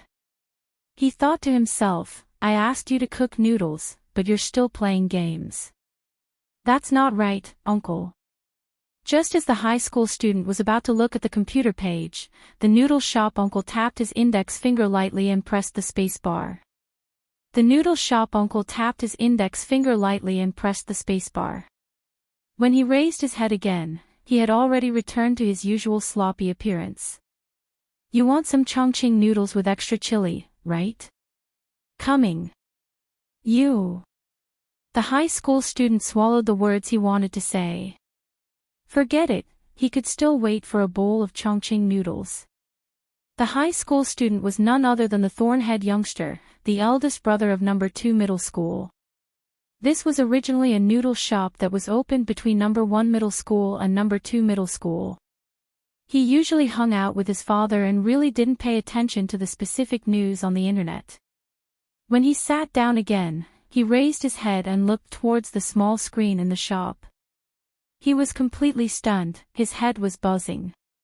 It also said that the person suspected of having a dispute with the deceased had been eliminated as the deceased had committed suicide. What did it mean by someone suspected of having a dispute with the deceased? F***ck, he knew what kind of person that woman was. She stole something and was preparing to buy the hot search to bite back. Fortunately, the report also said that the fan support group of the deceased was looking for an insider. If there's such a person around you, she snatches the glory that others deserve, enjoys the attention that others' talents bring her, and maliciously slanders the original author. If you're in the know, we hope that you can provide us with the corresponding evidence. Although the adult has passed away, we'll help her defend her rights and fight a copyright infringement lawsuit. The thorn-head youngster rushed out of the noodle shop and snatched the phone from his lackey. "Boss, what are you doing?" "My phone is out of battery, I'm using yours to get something." The thorn-head youngster wanted to prove that he was too stupid and slow to use these things. He opened WeChat, intending to tell everything he knew to his nemesis, the boss of number 1 middle school, Spades. In the Qin family's house, Bojio had already found the provocative web page. It was indeed well hidden, even the registered address of the website was overseas. But those things didn't stop her invasion. Just as Qin Mo had expected, everyone here witnessed a silent massacre. From the moment the deceased had been infringed, the moment she appeared to be in pain, it had all been recorded in video form. Video after video, it was as if one could see that the man was utterly defeated by reality. It seemed as though such a person would attract the attention of the crowd. They waited for the deceased to commit suicide every day, but she was stubborn. After the last video of the deceased was uploaded, someone suggested committing suicide together. Because it was meaningless to live like this. Because it was meaningless to live like this. Bojo narrowed her eyes. This is her motive, she wants to cause a mass destruction, that's why the maiden's sacrifice came about. She had assumed that the Almighty would say something. Unexpectedly, the moment she opened her mouth, the Almighty fed her a dumpling that wasn't as hot anymore. The dumpling was delicious, the skin thin and the filling big. When she bit down, Bojo wanted to swallow her tongue along with it. Chin-mo had always liked to do things himself when it came to feeding someone. He picked up another dumpling, moved his thin lips over, and blew on it. Bojo's fingers paused. She watched his handsome and aloof side profile, his eyelashes fluttering when he lowered his lids to cool the dumplings. Her entire body felt warm and fuzzy. She still remembered when the Almighty and the others had first arrived, Grandpa had made dumplings and she had been called over. She hadn't known how to use chopsticks. She hadn't spent much time in China since she was born, so she had used a spoon to scoop. She loved dumplings, but no matter how she ate, she couldn't seem to do it properly. Unlike the doll beside her, who was well-mannered even when eating dumplings. In the end, he couldn't stand her stupidity. When she couldn't scoop up the dumpling, he used his chopsticks to pick one up, blew on it, and stuffed it into her mouth. He said coldly, "You're so stupid, it's a waste of your intelligent face." Sometimes, Bojo found it strange. These memories started to surface when she had confirmed that the Almighty was her childhood pet. It was something she couldn't forget. In reality, Bojo hadn't forgotten. But after she became Z, many things were destined to be treasured, hidden in the deepest part of her heart. Besides, he was Chin-mo, a criminal profiler. He caught people like her. The second dumpling was brought to her lips. Bojo opened her mouth instinctively. It looked very obedient. Chin-mo's lips lifted into a smile. The princess watched this scene from the side. She was extremely jealous. Although her master was very patient when he was feeding her, she was still very angry. But he had never been so gentle. Indeed. When he saw the youngster's mouth stain, he leaned over, his fingers brushing past. His deep gaze was hard to look away.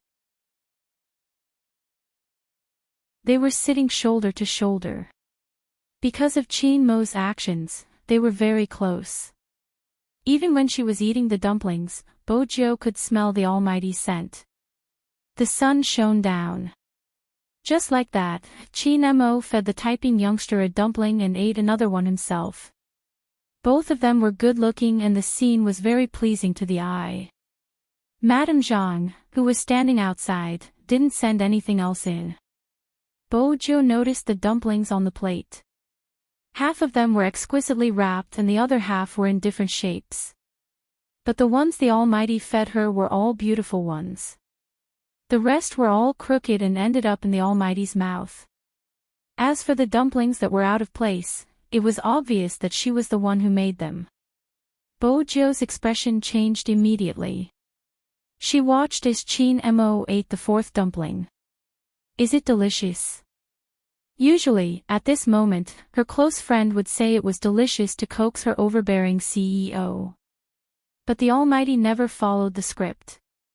Are you asking for a lie? Chin-mo's tone was calm as he picked another dumpling for her. Bojo. She understood. The dumplings probably didn't taste good. In the future, if she really couldn't resist kidnapping the Almighty, she would cook instant noodles for him. This was the only culinary skill she had. While Bojo was deep in her thoughts, she didn't know that it wasn't because of the variety of dumplings on the plate. Instead, Chin-mo had placed all the dumplings she had made on his plate. It had nothing to do with the taste, it was because she was the one who had made the dumplings. After Chin-mo fed her the last dumpling, she stopped what she was doing and transferred all the evidence to her USB drive. Wait a minute. Chin-mo's long and slender fingers tapped the screen. There's something wrong with this post. Bojo glanced over. Indeed, there was a problem. From the contents, it seemed to be a new memorial. This is, Chin-mo's gaze deepened. The next victim. With that, he whipped out his phone and called Director Huang. I need you to look for someone. No, it isn't the witness this time, it is the next victim. What did you say? The next victim. Director Huang bolted upright from his seat. Chin-mo's tone was calm. He didn't explain much, just 5 words. The maiden's sacrifice. These 5 words were enough for Director Huang to understand. But he never expected a case that had already passed to continue.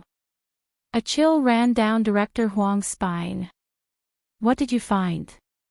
A lot. Director Huang frowned. It's not easy. Why not? Chin-mo arched a brow. Director Huang tugged at his hair, his anger still raging. Smith has already informed the media that the victim has committed suicide. If it's a serial killer case, the higher-ups wouldn't be able to publish such information. Chin-mo glanced at the youngster, his expression unchanging. There's a website that recorded the victim's actions for the past month, all the way until her death. That was the last video and it can be confirmed that she didn't commit suicide, it was a premeditated murder. You can take a look at the video online. Even though it's a white medicine bottle, the one in the police's hands isn't the same as the one in the video because the size isn't the same. This proves that someone had swapped out the evidence before the police arrived. If it wasn't a murder, what evidence would they have swapped out? Or is it because you want to continue climbing up the ladder, so even if you know about it, you're just pretending to be oblivious? F***ck, don't try to goad me. Director Huang slammed the table. I'm thinking about what to do. Chin-mo's voice reverted to its usual nonchalance. Hold a press conference and announce how she died. I don't need you to tell me, I know. A second ago, Director Huang was still cursing the rascal in his heart, but the next second, he broke into a smile. That way, the mother wouldn't have to suffer so much. Director Huang had seen some comments online. Li Shue's statement had been taken by the crime squad.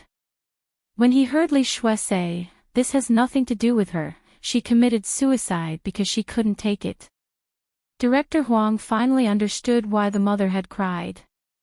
The scary thing wasn't the internet, it was the humanity that had been destroyed in real life. Even when she saw the victim's mother, Li Shue still had a look on her face. Isn't it just an apology? I'll apologize. Your daughter is dead, go cry for your daughter. What's the point of crying here? He couldn't forget the mother's gaze, the way she had looked at Li Shue, her eyes filled with hatred and despair. But there was nothing he could do. He looked at the mother, his fingers trembling as he asked, "Is there no other way? My daughter really wouldn't commit suicide, is that how everyone thinks of her? What about the person just now? He didn't receive any punishment. Why did my daughter persevere for so long?" At that moment, he couldn't answer, it was as though his throat was being strangled. He didn't know how to tell a mother that her daughter had already committed suicide.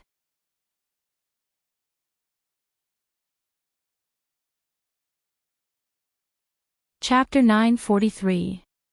He watched the mother, his fingers trembling as he asked, "Is there no other way? My daughter wouldn't commit suicide. Is that what everyone thinks of her? What about the person just now? Didn't she receive any punishment? Why did my daughter persevere for so long?" He couldn't answer, it was as though he was being strangled. He didn't know how to tell a mother that her daughter had been confirmed to be a suicide. But now, he could speak. He could live up to his clothes and tell the mother, there's another way. We won't allow a murderer to get away scot-free. At the Chin family's house, Bojo had already stood up from her computer. She had enough evidence to clear the name of the victim. She knew that once the system confirmed it as a suicide, it would be difficult to overturn it. She was considering if she should use her identity to do something. However, when she stood up, the person next to her had already grabbed her wrist and stepped forward before she did. Bojo thought that this was the difference between this person and everyone else. For a moment, she felt that even people from different camps had the same bottom line. The heat of the matter didn't decrease. This was what the girl living in the apartment was happy to see. But it was more troublesome to deal with other matters. As the murderer, she had noticed the problem with the medicine bottle earlier than Chin Mo. She glanced up at the tall and slender man who hadn't left the apartment the entire day.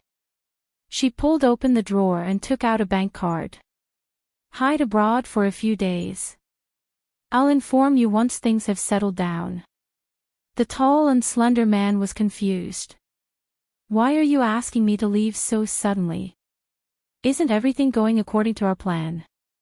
Don't worry, those people wouldn't have expected her to be murdered. It's safer to leave. The girl narrowed her eyes. We were too late, this person is too difficult to deal with. We have been waiting for news from the court, believing that she would be able to seek redress. Our beliefs weren't affected at all. It was my miscalculation, I assumed that she would be led by me soon. Even though the outcome isn't bad, it brought us huge trouble. What trouble could there be? The tall and slender man wasn't bothered. There aren't any surveillance cameras in the building. Even if there were, they wouldn't suspect me. Alright, let's end this discussion here. The girl tapped her fingers on the keyboard. I've already bought a plane ticket for you tomorrow. You don't have to worry about the trouble since the only evidence is in our hands. Even if someone suspects you, they don't have any evidence. There are some mistakes in the video itself. What I'm worried about is Chin Mo seeing something from it. Didn't the higher-ups already inform us that Chin Mo wasn't involved in the entire case? The tall and slender man's eyebrows twitched. If he doesn't come into contact with the case, there won't be any clues. By the time he comes into contact with the case, our goal will have already been accomplished. What is there to worry about? The tall and slender man hadn't expected Chin Mo to take action when he said that. Not only that, they didn't know that the real Z was with Chin Mo. In front of the police station. On this day, there were too many people coming and going. There was a group of about 7 or 8 people who were dressed the same. From Bojo's angle, she couldn't see their faces clearly. However, he could understand what they were doing at the police station. Because one of them was holding a very simple sign. There were only 2 words on the sign. It was the pseudonym of the victim. They had come to the police station to find more people who knew the truth and were willing to speak up. The passers-by didn't understand why they were doing this. In fact, no one could understand why a thorny youngster who didn't have good grades and only cared about whose fist was stronger would come here to help. They didn't understand why Shui Yaoyao and Feng Shang, who had received the flyers and helped them distribute them, were here. No one would understand.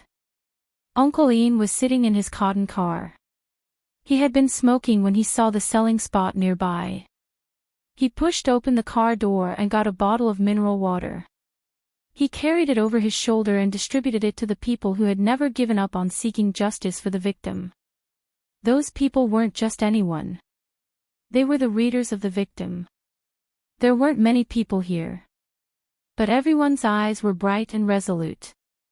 If one were to ask why these people would stand here of their own accord, it was because they wanted to help the person who couldn't speak anymore.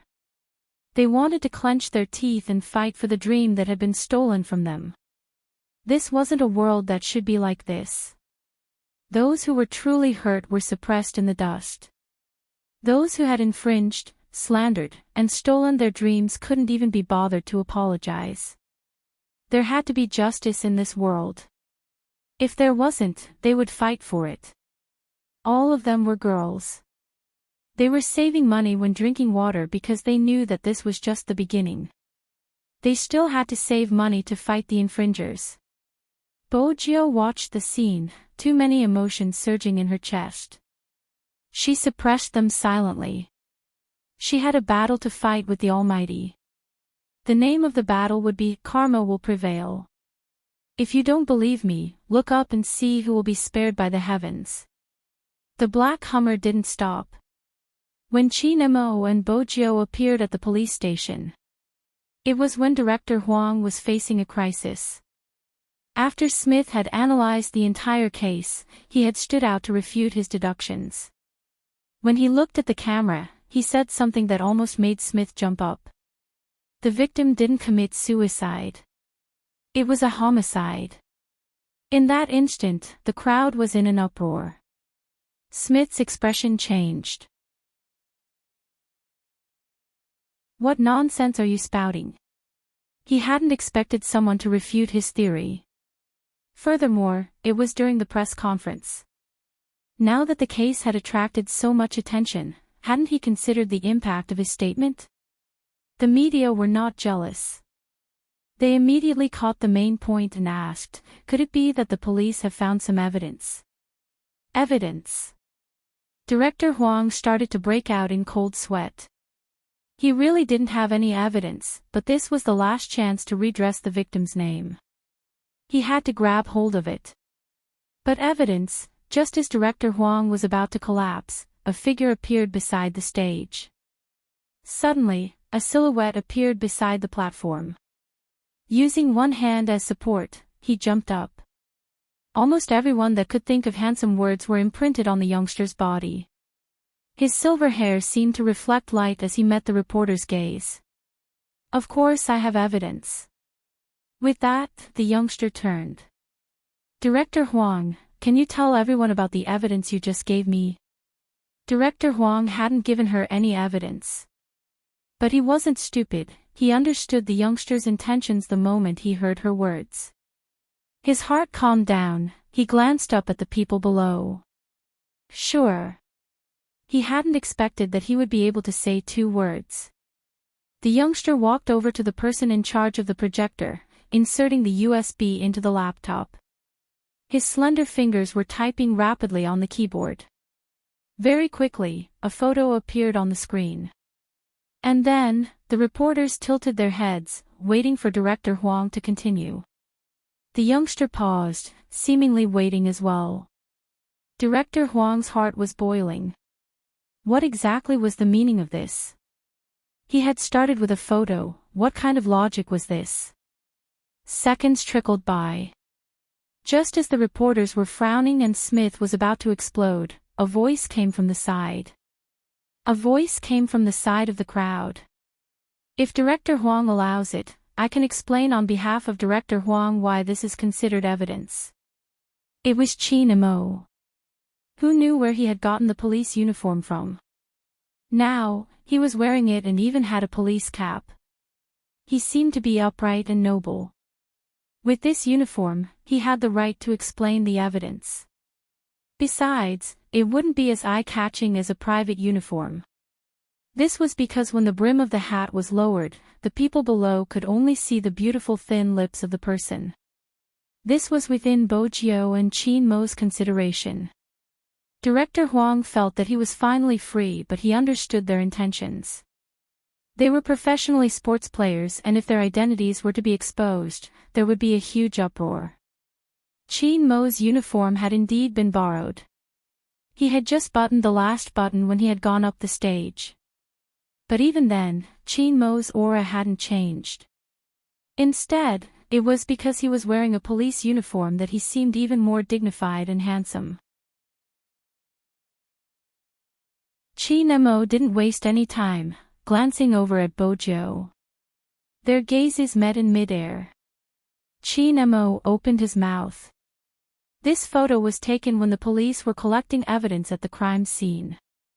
We found a medicine bottle on the ground. According to the forensic analysis, the victim had overdosed on the sleeping pills inside, which was why she couldn't wake up. Therefore, the medicine in the bottle must be the main cause of the victim's death, but... At this point, he paused.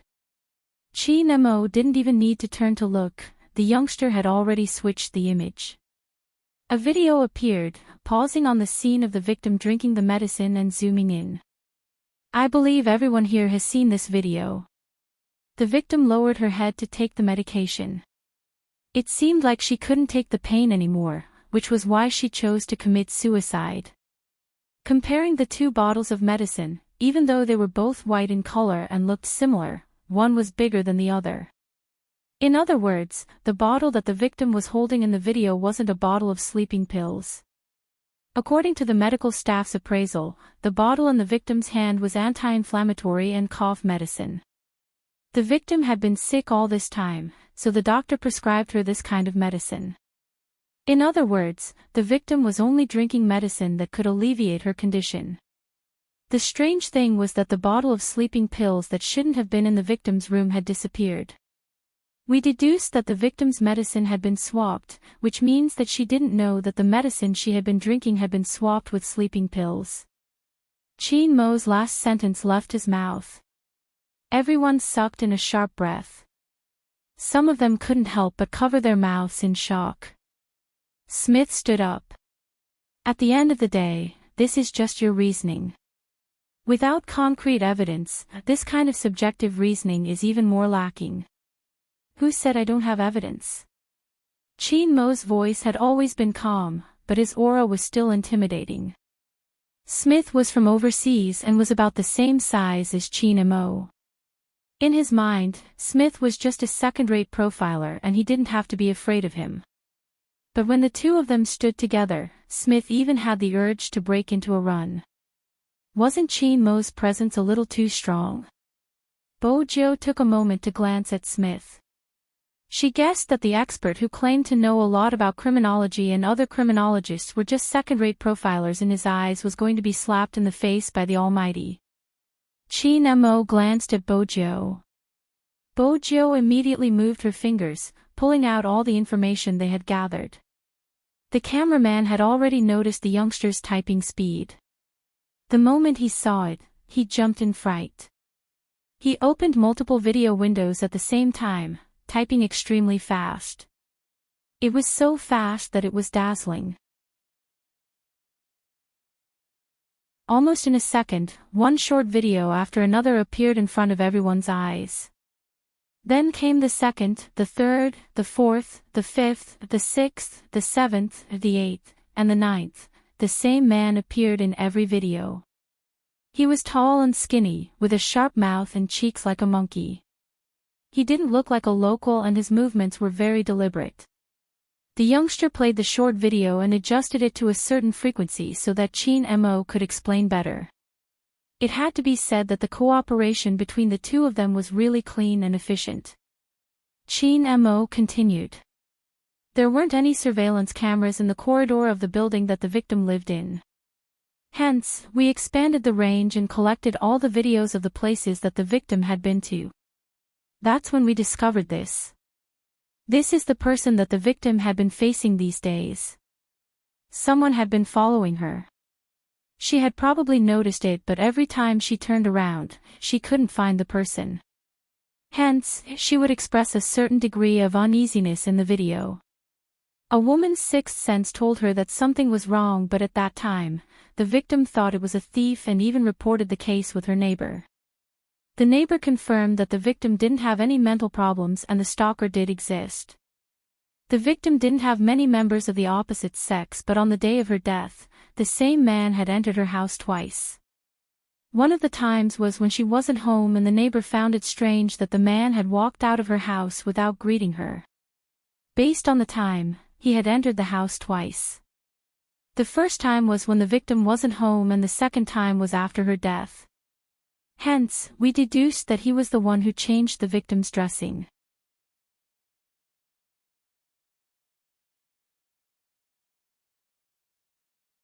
Chapter 944. Smith was the first to shake his head. No, it still doesn't make sense. I admit what you said, there is a thief, but the victim's mental disorder might have something to do with the thief who was stalking her. But you can't say that a thief is a murderer. We need evidence. Everyone has seen the video.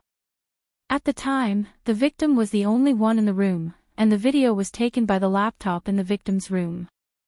The reason the video was uploaded was because the murderer set the recording time so that the video would appear on the internet after her death. She wanted people to remember her. If she didn't commit suicide, why would she take such a video? From a psychological point of view, this is a suicide with a purpose.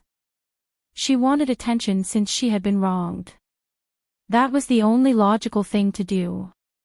If it was really a murder, the video wouldn't have appeared. Even if it did, the murderer would have set up a hidden camera in the room. But it was the opposite, the victim was the one who took the video. She was the one who opened the laptop. Other than her, no one else was at the scene. Chin Mo tapped the side of his leg. When he did that, he reminded people of the Star Trek commander, cold, handsome, and full of abstinence. He looked at Smith and seemed to smile. His eyes were cold as he said slowly, "Who said that a laptop can only be used on the spot?" Smith wasn't an ordinary person, he had handled many cases. Even though he hadn't caught Z, he had some knowledge in this area. Hence, when Chin Mo asked this question, his expression changed. "You mean, remote control?" Chin Mo's voice didn't change much. When he said this, the youngster had already changed the page. This way, everyone present could see the changes on the screen. The victim's laptop was attacked and there were traces of damage to the firewall. The special department would be able to detect the changes in the data. That night, someone hacked into the victim's network and used remote control to secretly turn on the laptop's camera. That wasn't all, the person who set the recording time was the same person. All of a sudden, Smith's mouth seemed to have been gagged. The crowd was in an uproar. A suicide case had turned into a murder case, and in such a manner. Of course, the reporters were uneasy. After all, such a method was unheard of. Stalking, changing medicine, and filming like this. No wonder the victim acted like she was insane. She must have sensed something at the time, but she couldn't be sure. Smith saw that the rhythm had been taken away, but he still felt that it didn't make sense. What about the murderer's motive? According to what you said, an ordinary person wouldn't be able to do such a complicated technique. I can't understand why an organization would spend so much effort on an ordinary person. It's illogical. Mr. Smith seems to have forgotten. Chin Mo spoke slowly, "You have a case on your hands. The culprit doesn't care about the status of the other party. Moreover, the similarities between the cases are all carried out online. You should be familiar with the name of the case, the maiden sacrifice. It was a premeditated serial case that had been planned for a long time." When the words maiden sacrifice came out, Kieran was stunned. Smith immediately jumped up. "This is impossible. Show him the evidence." Chin Mo lifted his lids. In his police uniform, he was a gentleman with both internal and external skills. The reporters finally recognized Chin Mo's face. Under the police cap was a perfectly curved chin. It wasn't anyone else but the young master of the Chin family. Another wave of commotion broke out. While the Almighty was distracted, Bojio's fingers flew across the keyboard, completely conquering the website that she had found previously. This time, her method was the real young lord of the hacker world. It was different from other hackers' attacks. In reality, when it came from Z, the other party's computer wouldn't have any alarm system. There weren't many hackers in the world who could infiltrate and retreat without leaving a trace. Usually, by the time someone reacted, Bojio had already grasped the entire website's operations. The most obvious target was the stalking post regarding the victim. There were some video recordings and comments below, sending chills down everyone's spine. What kind of organization was this? What were the people involved in this game thinking? Using their own lives as an example and taking pleasure in it. Didn't these people think about how sad their parents would be when they saw them in this state? Some of them had simply met with a setback at work. Some of them simply felt that there was no meaning in living. The last few were completely dark. After hurting others, they tried to bite back. Those who didn't succeed came here to express their thoughts. Of course, there were also those who couldn't get justice. No matter which one it was, they were gradually led to the current state by others step by step. That way, they wouldn't feel anything. Unbeknownst to them, that kind of existence was scarier than ghosts. Bojo's face was blocked by the laptop, her voice coming out slowly. Her voice had a natural sense of narration. The people who often speak here are all extremely dangerous. It's not because they would really commit suicide. If they really couldn't handle the pressure and committed suicide, they would be the kind of people who couldn't get justice. As for the others, they would become more and more violent. They originally didn't have a bottom line. After such a long period of influence, they became even more aggressive. Aggressive means that when they harmed others, they would still feel that it was the other party's fault. They would feel that it was natural to steal someone's things and receive attention. The influence of such values was terrifying. It was like a virus, slowly invading their hearts. Those who didn't know right from wrong would soon join them. This is the maiden sacrifice. Yes. The other party's motive wasn't a large-scale suicide. That was just foreplay. There were people who wanted to use this method. They wanted to nurture people who didn't have a bottom line. When the time came, these people would help them to complete the massacre. When Smith saw the content on the website, his expression changed. It was indeed the maiden's sacrifice, the case he had been working on. The maiden's sacrifice was terrifying because it was ethereal. It was like a seed buried in the bottom of one's heart. No one knew when it would be triggered. Because it was an online case, it was extremely difficult to investigate. Moreover, Smith suspected that the other party had used an overseas ID because that was the only way they could avoid being tracked by many departments. In his heart, he was the only one who could expose the other party. He hadn't expected that the maiden's sacrifice would happen right in front of him, but he hadn't noticed it. Instead, Chin Mo had found out. This was undoubtedly a public slap to his face. How was he going to face the title of a specially hired criminal psychologist in the future? When the camera turned, Smith's face turned green. Some reporters stood up and said, "If such a case is exposed to the public without any embellishment, what if it causes a negative impact? After all, there is too much negative news about this case." Negative news. Chin Mo's voice was calm. Perhaps, but if we can only redress the grievances by letting the public know without embellishment, why don't we do it?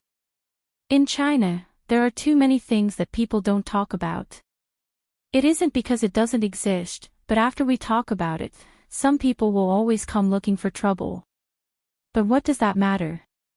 We say that humans are different from other animals because they are not animals. That's because humans aren't beasts.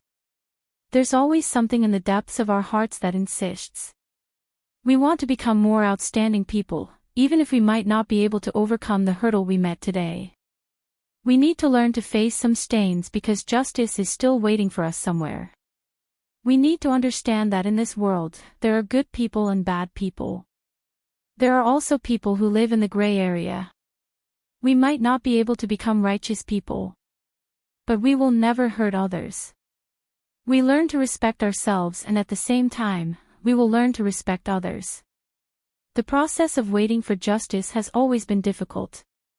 We knew there would be darkness, but we never gave up. Even now, outside the police station, there is still a group of people standing up for the victim. I thought this was the message we wanted to pass on. With that, Chin Mo arched a brow and looked towards the reporter. If people think that redressing someone's grievances is a negative impact, I suspect we don't have the same worldview. This sentence blocked the reporter's words perfectly. In that moment, Bojo paused and looked towards the tall and slender figure in the middle. This was probably the difference between the Chinese soldiers. Regardless of the time, they could stand tall and straight like a white poplar tree that couldn't be touched by the wind and rain. Whatever she saw, the Almighty would see too. There was probably nothing more heartwarming than this kind of tacit understanding. Chin Mo wore a police cap and looked straight into the camera. It's time to give the victim justice. Regardless of whether it is the murderer or the person who took away her dreams, they should be punished by the law. When the scene appeared on the television, a middle-aged woman in her 50s looked at the screen through the glass window of the convenience store. Tears streamed down her face. A few girls beside her rushed over to help her up. They were still saying, "Auntie, don't be like this. There will be a way, we will definitely find a way." The middle-aged woman shook her head and gestured for them to look at the screen. It was a police officer with a perfect silhouette. He wore a police cap and the badge glowed brightly. However, it couldn't hide the depth in his eyes. He said, "It's time to give the victim justice. Regardless of whether it is the murderer or the person who took away her dreams, they should be punished by the law." The moment they heard his words, the girls' first reaction wasn't to cry tears of joy. Instead, they asked the person beside them, "Is this news real?" Until the shop owner nodded. Only then did the girls react. They hugged each other happily. Then, wave after wave of cries rang out. It was a soft, low cry that seemed to have been suppressed for a long time and was finally released. Shui Yao Yao, Feng Shang, and Uncle Ian stood beside this group of people. In just half an hour, they could see the exhaustion of these girls. They could also see the unyielding spirit beneath the exhaustion. They could finally put down the burden on their bodies. "It's still the team, Captain has a way." Baby Feng tilted his head, refusing to admit that his eyes were red. Yin Weiyao didn't say anything because he saw the figure that flashed across the screen. The one holding the laptop. Even though the captain in his police uniform had attracted most of the attention, the silver hair and the typing hands still showed that he was the little captain. Indeed, the little captain was involved in this case, but even so, Li Shui didn't think much of it. Her family had professionals who would fight this case for her. At most, she would come out and apologize again. Anyway, there were still people on her side in the discussion group. However, Li Shui didn't know that. After leaving the police station, the first thing Bojo did was to transfer a sum of money to the girls and everything that Li Shui had said, including the evidence that the thorn-head youngster had sent her. "I hope you can win." This was probably the only case that Bojo didn't use the internet to solve. Because it was worth entrusting it to someone else. Smith's face was swollen from the slap. The so-called power of taking over Chin Mo didn't have any practical purpose. Li Shui's fate wouldn't be revealed immediately. It would have to go through the procedures. But there were already some people who felt that from now on, they couldn't be anyone's accomplices. Even if they were young, they had to have a basic sense of right and wrong. After she was done, Bojo received a call from Sister Turtle. Her corpse has been cremated and she passed away peacefully. Even though Auntie is still sad, her eyes are filled with other emotions. "The girls have done the calculations, you have given too much money. They will donate the remaining money from the lawsuit to other original creators who want to fight for their rights. Also, thank you, Big Spade. She helped me in the past," Bojo said suddenly. "I just found out about it so you don't have to thank me. I'm just repaying her." Sister Turtle laughed lightly, looking at her friend's smiling photo. I've decided to start writing again. I'll write this experience into a story. What do you think? Bojo had never been a writer, but after some thought, she replied, not bad. You'll be the main character. Ha! Ha ha ha, my big spade is so cute. After hanging up, Bojo tugged at her silver hair. Chinemo arched a brow. What happened? My fans want to publish a novel for me to be the main character. Bojo was still in her previous state.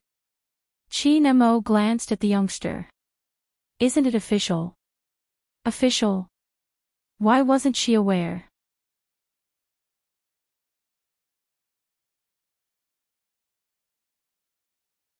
Chapter 9:45. The next moment, a light kiss came, catching her off guard. It was a short moment, just the time it took for the traffic light to turn red. The minty tobacco scent and the slight coolness on her lips seeped into her mouth. At this moment, Chinemo was still in his police uniform, the curve of his face looking different from the light behind him. Her heart raced and her mind went blank for a second. When Bojo came back to her senses, Chinemo had already widened the distance between them. She came face to face with his dark brows and beautiful thin lips. She could still smell his scent. The lights at the junction started to change. Chinemo seemed to be smiling, starting the car. From the corner of his eyes, she could see the youngster's ears gradually turning red. Bojo felt that the heat had to die down. She coughed lightly, whipping out her phone. She first glanced at the news. The heat regarding the case had yet to die down. There were both good and bad comments. She paused slightly before shifting her gaze away, intending to read the competition novels that the Almighty had mentioned on the official website. There were indeed quite a few. It wasn't just her, there were novels from Lin Feng and Yunhu as well. Bojo clicked on a novel about her and the Almighty. She only read the first 3 chapters. When she reached the 4th chapter, she felt that something was amiss. Why did the novel describe her as a cold young man?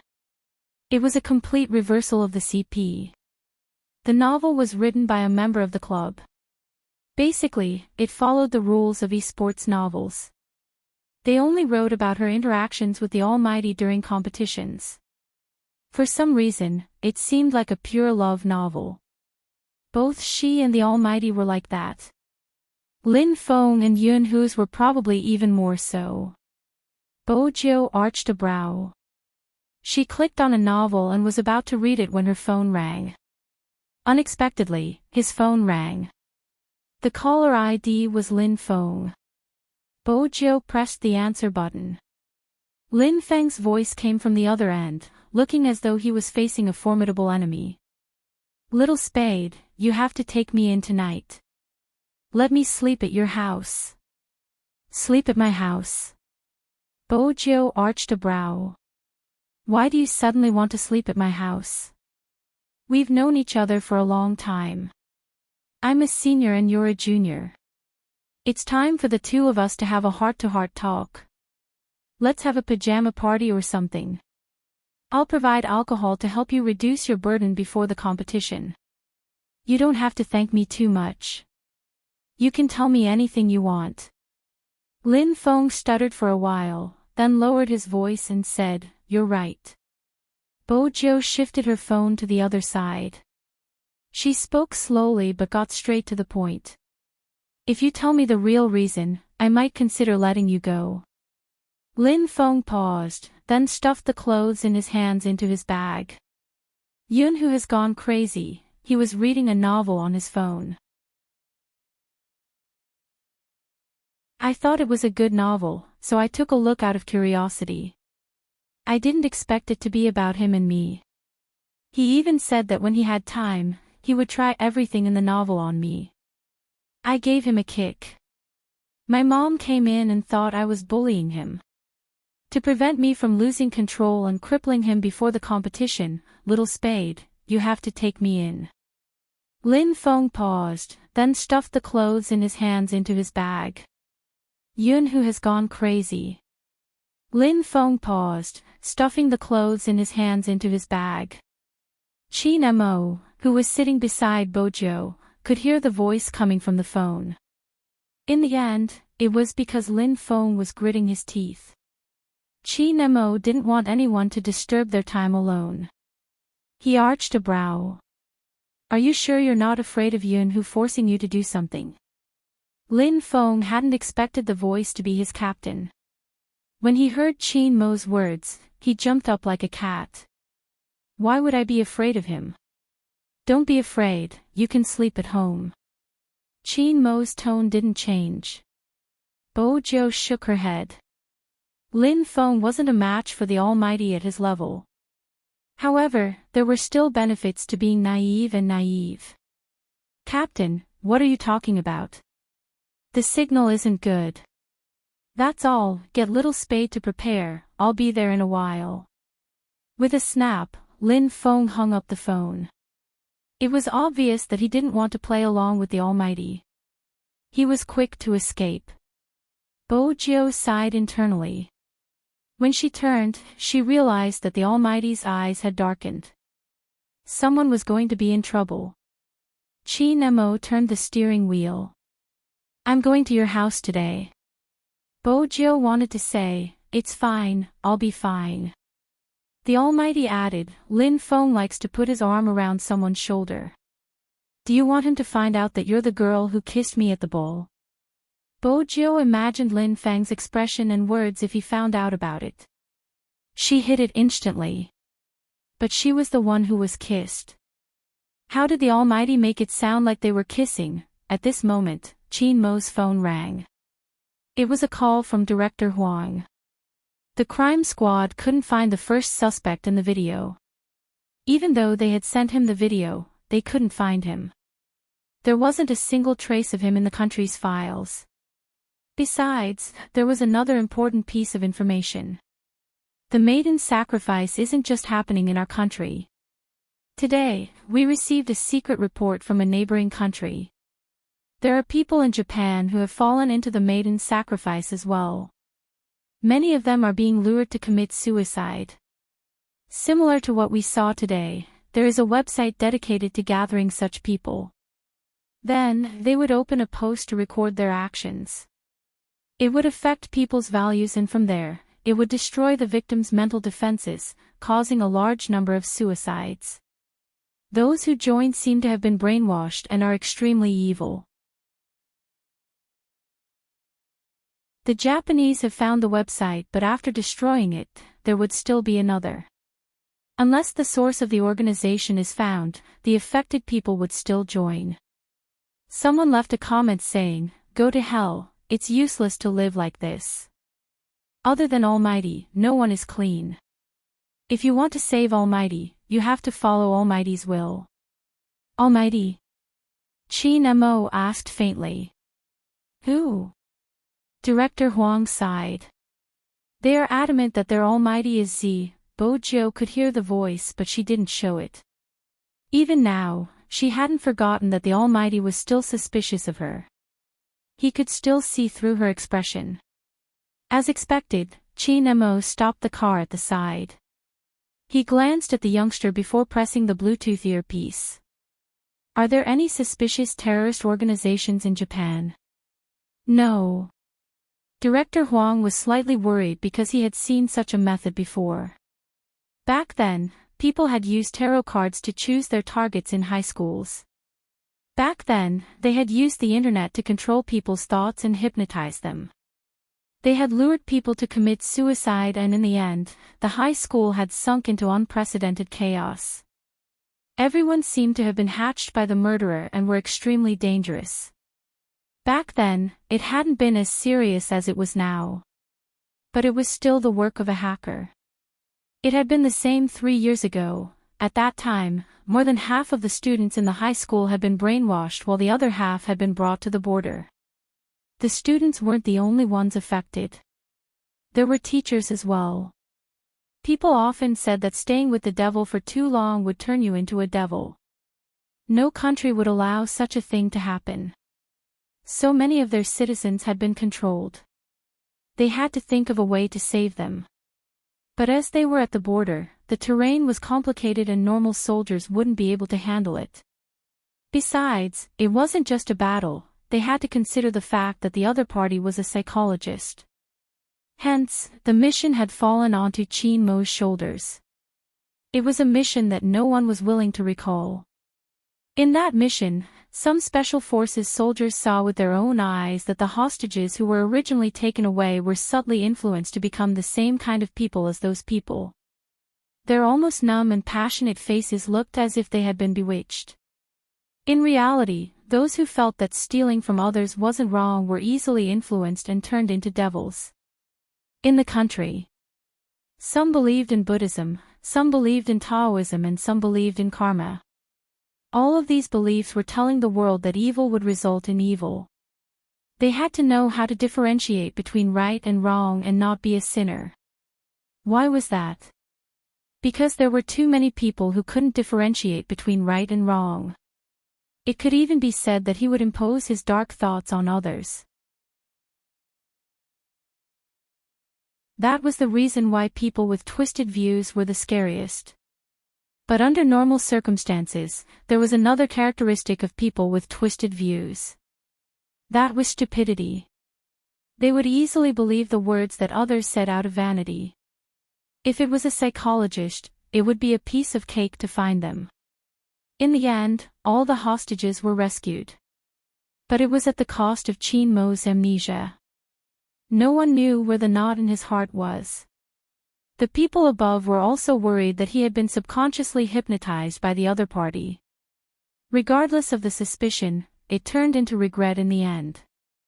Qin Mo's amnesia was selective, which meant that the case existed in his mind but he couldn't remember what he had forgotten. But now, Director Huang wasn't the only one who found the case familiar.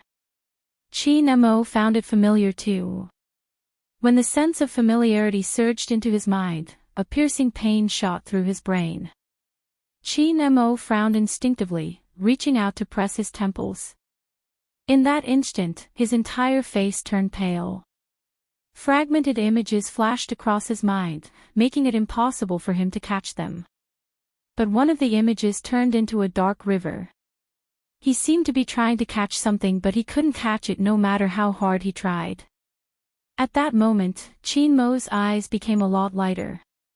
His pupils constricted, and cold sweat broke out on his forehead. Bo Jiu was sitting beside him. When she called Qin Mo the first time, he didn't react at all. It was as though he had fallen into a nightmare from a long time ago. Brother Mo, Bo Jiu called him 5 times. That was when Qin Mo pulled himself back from the scene. Director Huang heard the commotion and asked anxiously, "Did something happen? Do you need me to go over?" "It's fine." Qin Mo finally returned to his normal state. Director Huang wasn't in the car, so he wasn't aware of what had happened. "You really scared me, I thought something happened." "Nothing." Qin Mo caressed the side of his face, his voice weaker. "Other than that, what other information do you have?" Director Huang looked at the sealed document in his hands. The hacking should have started in Asia before spreading to the other continents. The situation in the Japanese is serious and there is already a large number of suicides. They aren't able to control it completely. What you and young Master Fu did today has undoubtedly hindered the development of the organization in our country, disrupting their plan to use this incident to brainwash some people. Hence, the situation in our country isn't uncontrollable. But if we don't find the mastermind, the website won't be destroyed. Even if we destroy it today, there will be a new one tomorrow. The Japanese intend to provide technical support if we manage to capture the suspect in the video. It's fine, their support won't help. Qin Mo turned the car. "Let's head back." "Us?" It wasn't hard to guess, it was probably young Master Fu. Indeed. But Qin Mo's reaction had caused her to frown. Ever since then, it hadn't eased up. What exactly was it that made the Almighty so happy? Bojo was smart. Her intuition told her that the Almighty had lost his memory. But the Almighty's identity was too unique. Hoshino wasn't able to find anything. How exactly did the Almighty end up in this state? But there was one thing. 3 years ago, the Almighty had worked on a case. Because of that case, the Almighty hadn't just missed the National League, he had also been resting at home for a long period of time. Was it related to that case? That was the only guess Bojo could come up with. When they reached the crime squad, they realized the tension in the air. This time, the case wasn't just a slap to Smith's face, it had also allowed Chin Mo to enter and leave the crime squad freely. Bojo noticed that the person speaking to Director Huang wasn't from the crime squad. He was from the Japanese. Based on their accent, she could tell that they were from the Japanese. Director Huang caught sight of them and walked over with his men. He turned to Chin Mo, these two are Interpol officers from the Japanese. Before this, we had already searched all the places where Jiang City's tall and slender man would appear, but without his real identity, it's hard to find him. Do you have any ideas? Chin Mo didn't reply immediately, instead turning towards the youngster beside him. Can we use the internet to find him? The tall and thin man in the video. I can give it a try. Bojo glanced up. I'll continue with the videos I found at the roadside shop. Based on the route he would take, I'll be able to get a rough idea of where he would appear and see if there are any records of him. I'll do it. Chin Mo's voice was calm. Where do you think he will end up? Bojo replied, all right. As an Interpol officer, even if they weren't from the same country, they could understand their conversation. But could they really find him?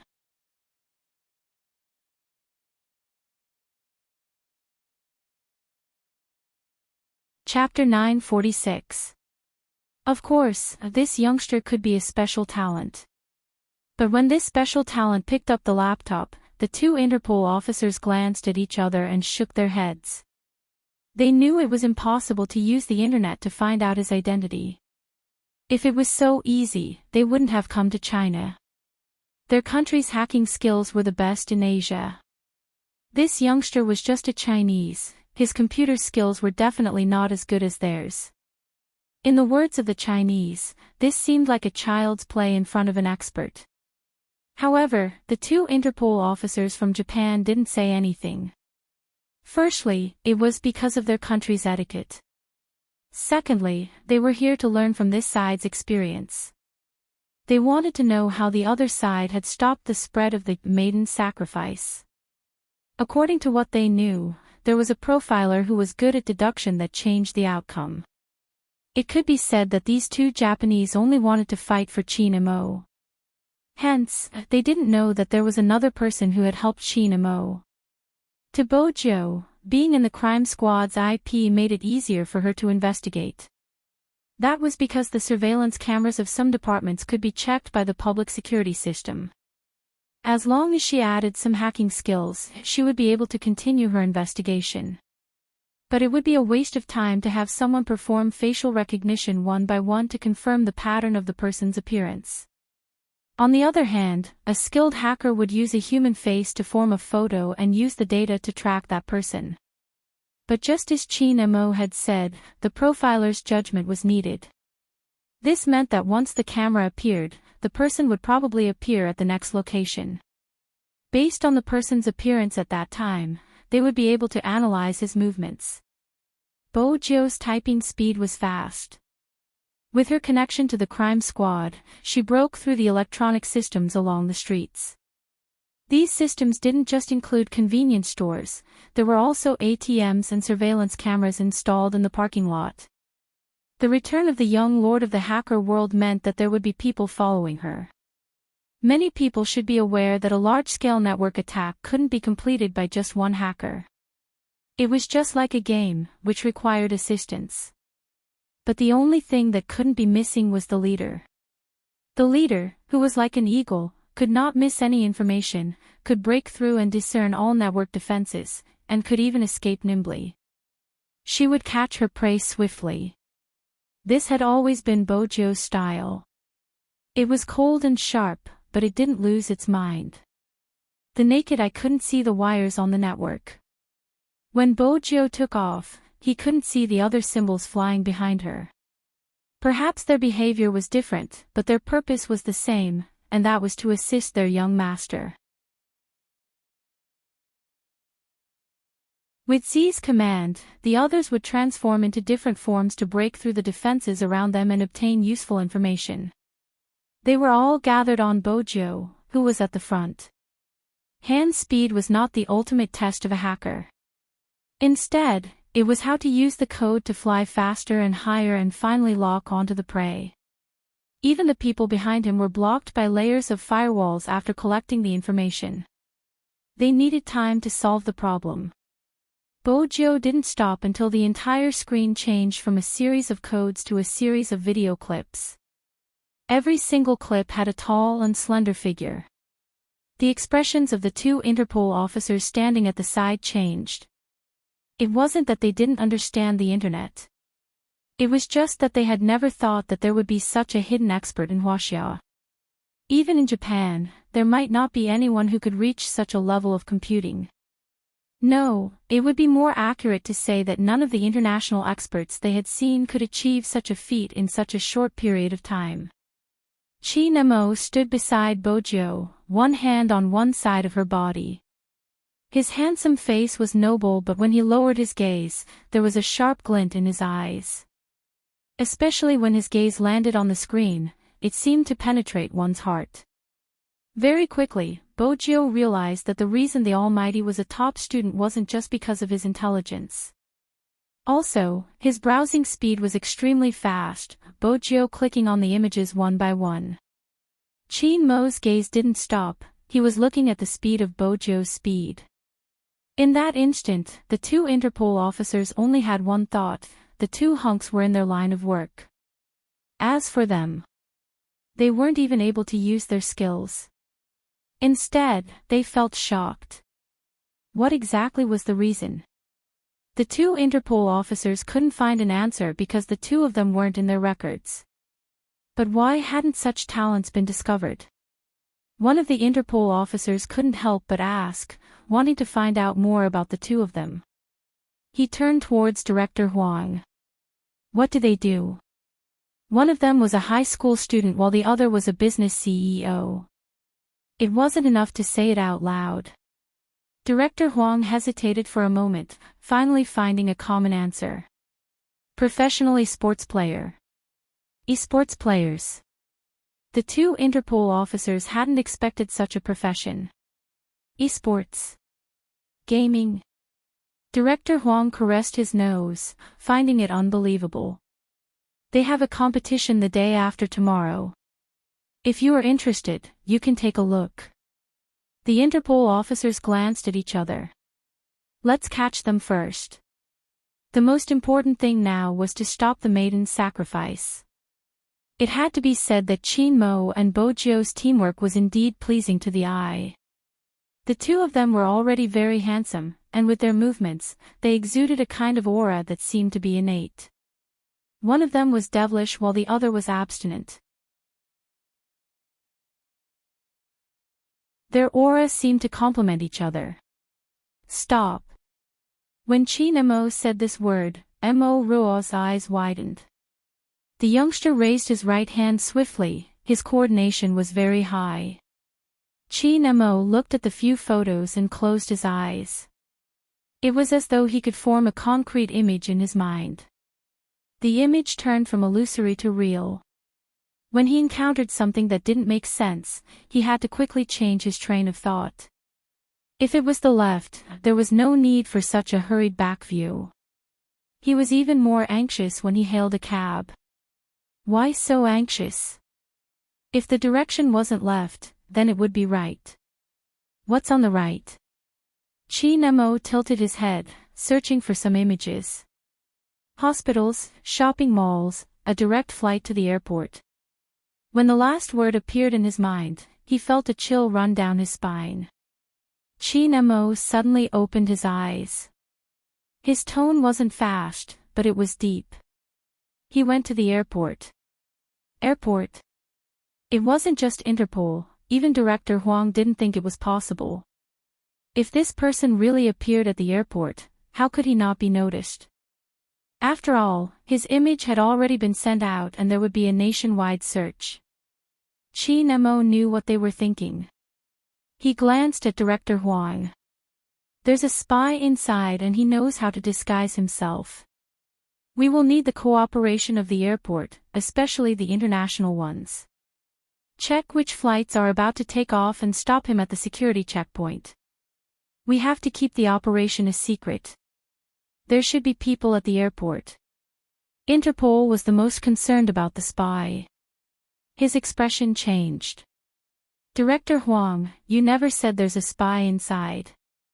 Such matters couldn't be known to outsiders. Director Huang was able to reach his current position, basically speaking the truth to whoever he met and whoever he met spoke the truth to. Internal matters couldn't be told to outsiders. Besides, there were boundaries between the two countries. But it wasn't appropriate for Director Huang to say anything. Chi Nemo spoke again. Ever since the maiden sacrifice, there will be a spy inside. There's one in the Japanese department as well. Or have you never thought about why every operation ends in failure? It was a very light rhetorical question, but the two Interpol officers were taken aback. They had thought about it before, but every single time, it's time to act. Director Huang didn't give the Interpol any time to think. In reality, time was precious to everyone. Including the tall and slender man, who had reached the airport. He had undergone a disguise, his face was slightly altered and even his clothes were the same. There was a black Bluetooth earpiece on his right ear. The Bluetooth earpiece was a sign that someone was guiding him. There aren't any policemen on your left, but there's a bookstore on your right. Go in and flip through some books to avoid the cameras. The girl sounded anxious. There's still an hour before the plane takes off.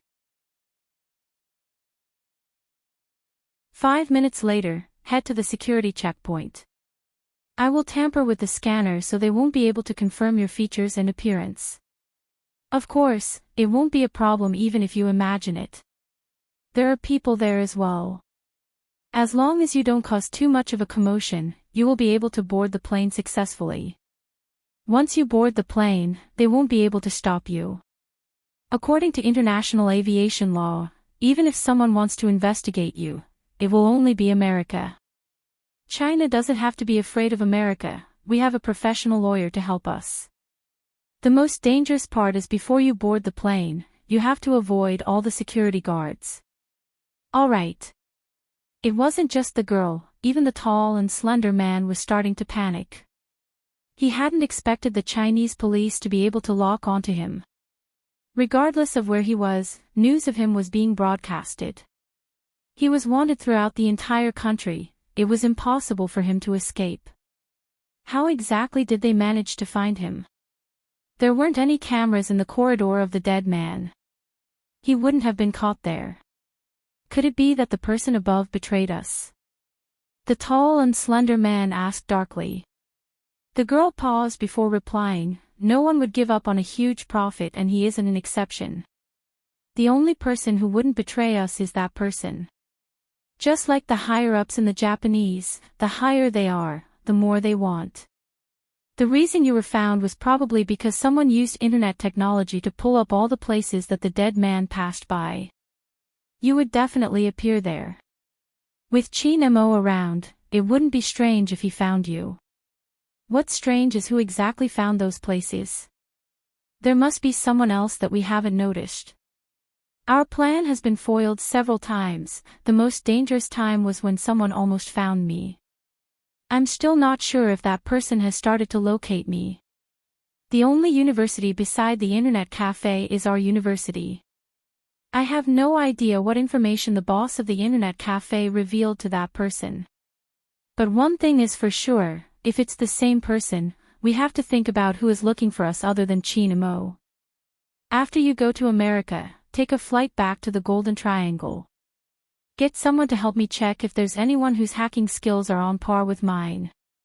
All right, the tall and slender man replied. Everything will have to wait until I leave. The girl was still listening to the tall and slender man's words when she saw a huge wave of police officers heading towards his direction. His voice grew anxious. There's someone in front of you, turn right. Do you see the security checkpoint? Don't look back, and don't show any strange expressions. Find a way to chat with the people around you and make them think that you are traveling abroad with a companion. There should be a tour group where you are queuing up, and the clothes you are wearing are from their tour group. Now, blend in and follow the tour group in. The security officer is one of us, so he won't take the initiative to expose you. You must be fast. After hearing the girl's words, the tall and slender man quickly changed his direction and strode toward the most eye-catching spot. People who were going on a trip would be in a better mood and would be less guarded, especially when they saw someone wearing the same clothes as them. The tall and slender man was good at talking too. He found someone to chat with casually and said with a smile, I've learned some daily language before this. Uncle and Auntie, if there's anything you don't know, I'll translate for you if you want to buy something when you get there. He didn't just randomly pick these two elderly people to talk to. That was because, in terms of age, the tall and slender man was just right for people to mistake him for the old couple's son. Moreover, the old people were not xenophobic. They could start a conversation after a few words, especially when someone asked, Are you guys chatting to register for the tour group? The old man smiled. Actually, other than going on a trip, my wife and I also want to see if our grandson is used to studying there. From afar, the security officers did not know what they were talking about. When the tall and slender man helped the old man to carry his bag through the security check, the security officers who arrived only glanced over. After all, in their minds, the person they wanted to arrest must be a single person. Thus, no one saw the disdainful smile on the tall and slender man's lips after exchanging glances with one of the security officers. So what if they had locked onto him? He still managed to escape. China's security was only so-so.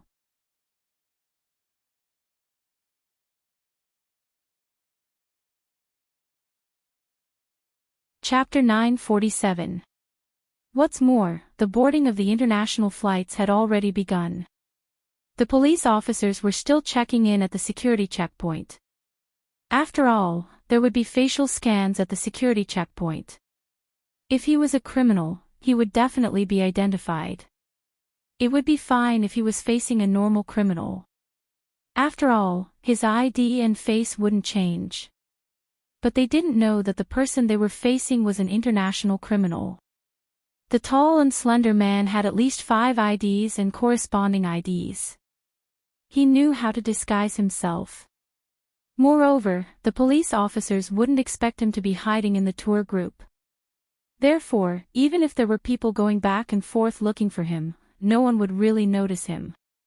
Why are there so many special police officers all of a sudden? Is there something wrong? There shouldn't be so many special police officers usually, right? I'm not sure, but he's so handsome. The appearance of the large number of special police officers caused the people in the airport to start discussing. Gradually, the people also realized that the security today seemed to be especially strict. There were also special police officers patrolling near the boarding gates. At the same time, there were 3 planes flying abroad. And the distance between each boarding gate was very far. It was also a problem to decide which one to control. Moreover, international flights were different from domestic flights. Sometimes, even the control had to do diplomatic work in advance. Before getting the documents, no one had any right to stop anyone from entering the plane. At most, they could find an excuse to delay the flight, but they couldn't cancel the flight. Obviously, the police officers were still worried. In the end, 2 people went to each boarding gate. They still didn't see the target. The tall and slender man held the registration card and followed behind the 2 old men. They talked and laughed as they walked into the boarding gate. The special police officer reached out and stopped him. He glanced at his ID and face, then looked at the old man behind him. At that moment, the tall and slender man's palms were sweating. But he believed that God still cared for him. The special police officer didn't stare at him for long. He quickly gave him a hand gesture. The tall and slender man smiled and said, "Thank you." With a smile on his face, he walked into the boarding gate. Then, he went through the built passage and walked directly in the direction of the plane.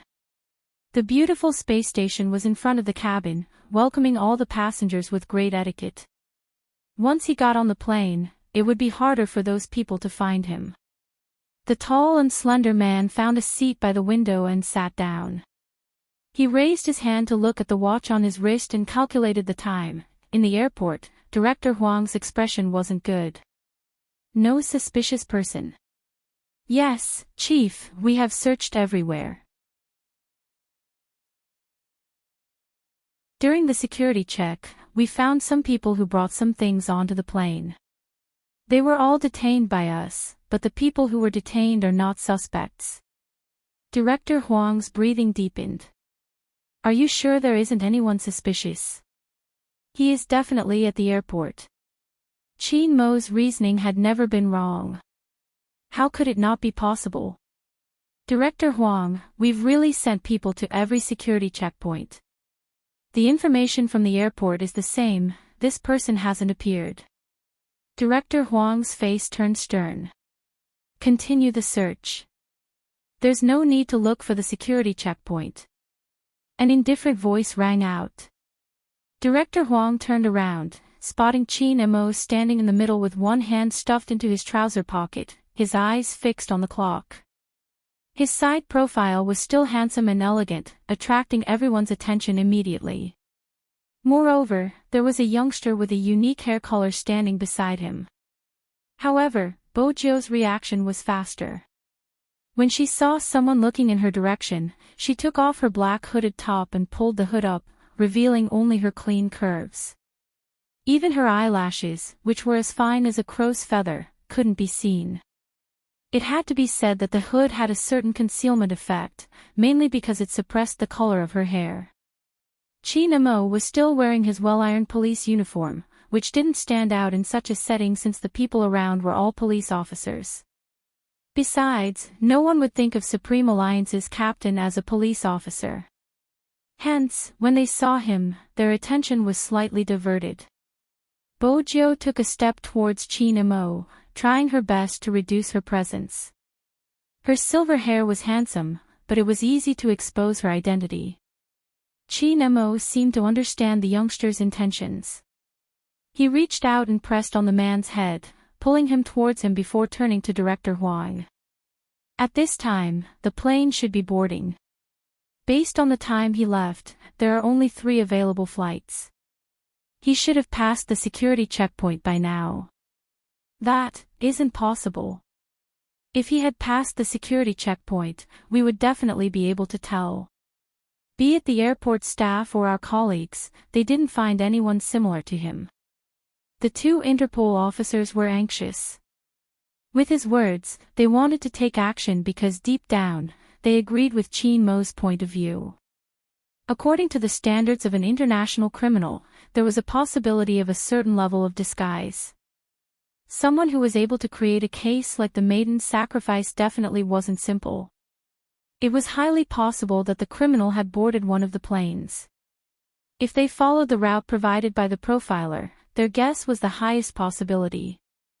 They had to board the plane immediately and arrest the suspect.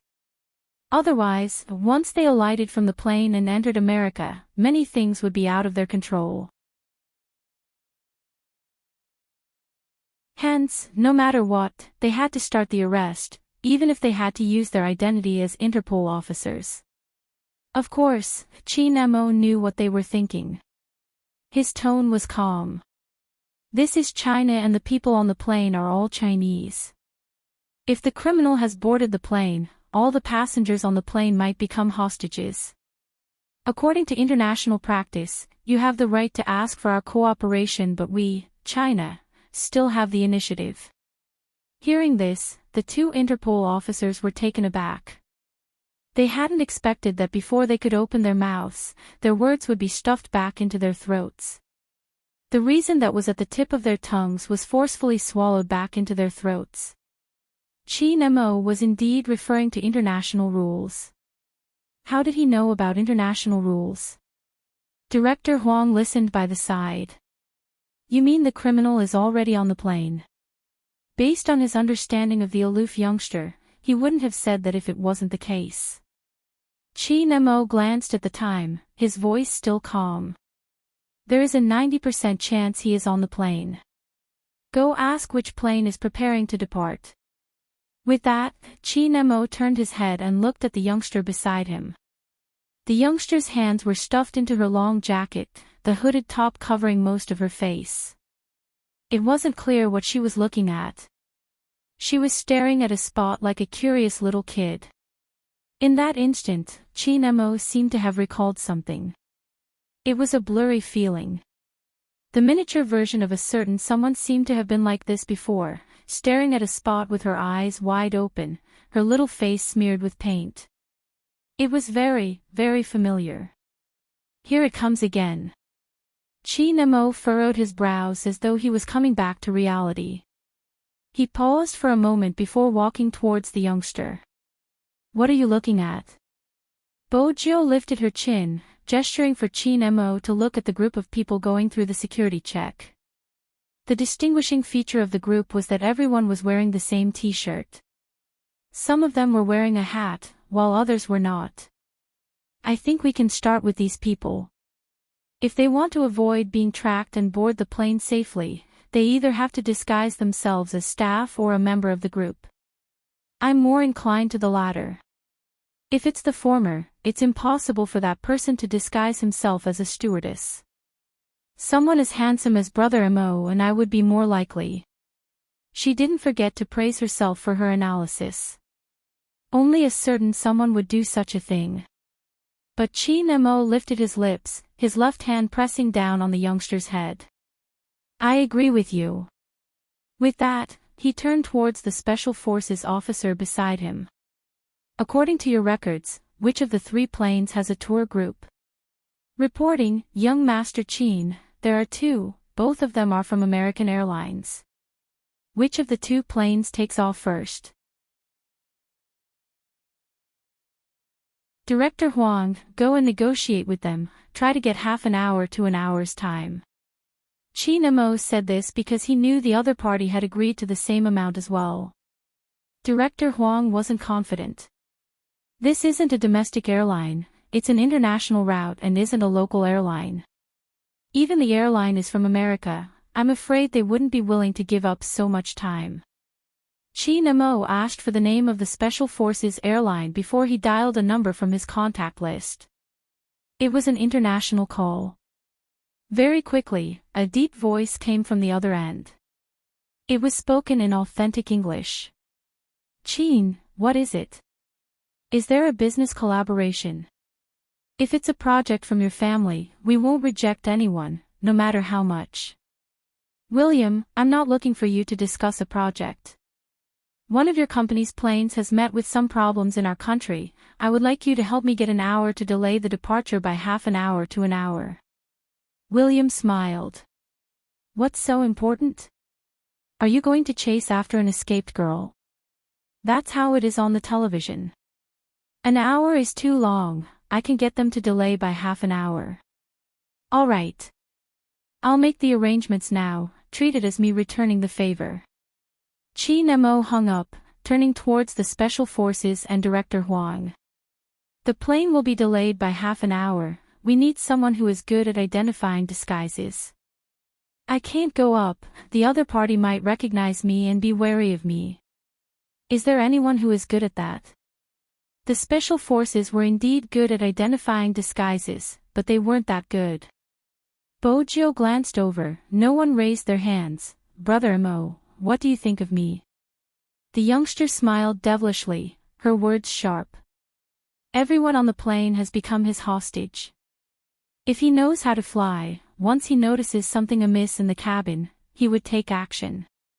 Hence, it wouldn't be suitable for him to wear a police uniform. I'm the only one he doesn't know. Even if he sees me, he would only treat me as a passenger and wouldn't have any resistance. Time trickled by. At this moment, in the cabin, the tall and slender man seated by the window was starting to get impatient, getting more and more impatient at times like this.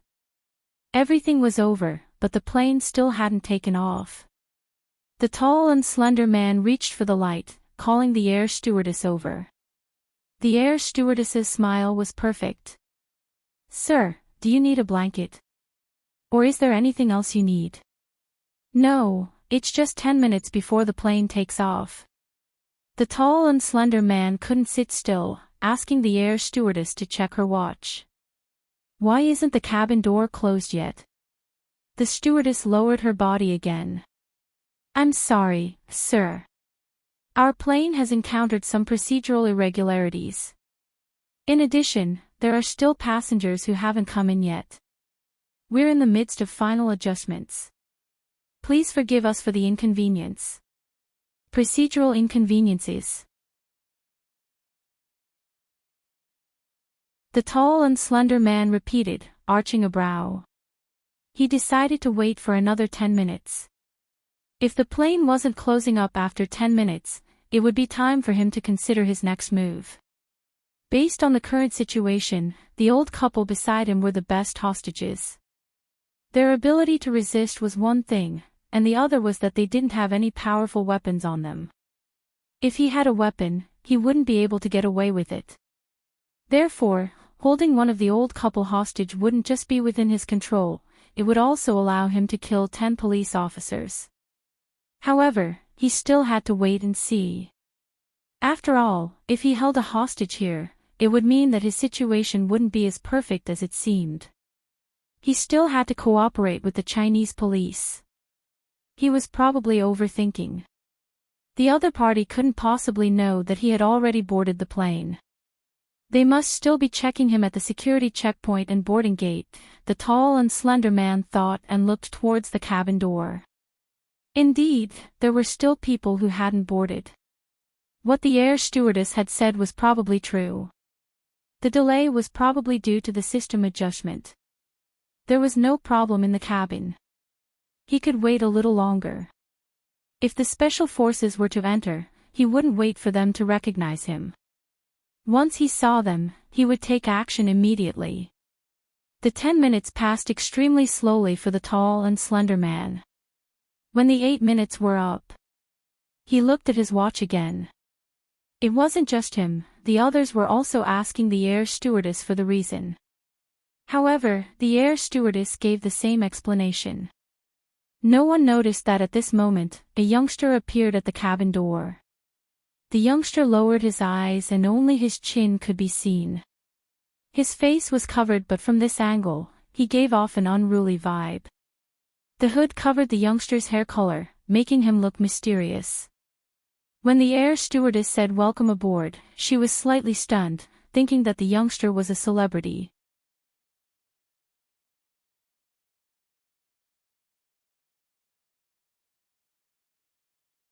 Chapter 948. As the last passenger to board the plane, Bojo didn't keep a low profile. Instead, it suited her image as a hedonistic young master. When she had been alone, she had been rather unrestrained. But she wasn't sure if it was because of her childhood memories, but the moment she was in front of the Almighty, she wanted to show her best side. In order to conquer her little sweetheart, she had to be mindful of her image. International flights were usually large passenger planes. As she walked from the beginning to the end, Bojo's gaze locked onto the group of tourists wearing the same top. She only had 5 minutes left. After 5 minutes, the cabin door would close and the plane would take off. She had to confirm who the culprit was within 5 minutes and she couldn't make a mistake. If she did, there would be more trouble. Disguise was one of Bojo's specialties. She held a small leather suitcase in one hand and a boarding pass in the other. In fact, it was just a piece of blank paper that was cut out at the last minute. But it was this piece of paper that she looked at as if she was looking for her seat. Because of this, her gaze could naturally fall on every seat, and she wouldn't be suspected. The youngster walked from the front of the plane to the back of the airport casually. But in reality, she was continuously collecting and analyzing information. Her brain worked quickly. It was obvious that the age group of the tourists was on the older side. And the person they were looking for was between 23 to 27 years old.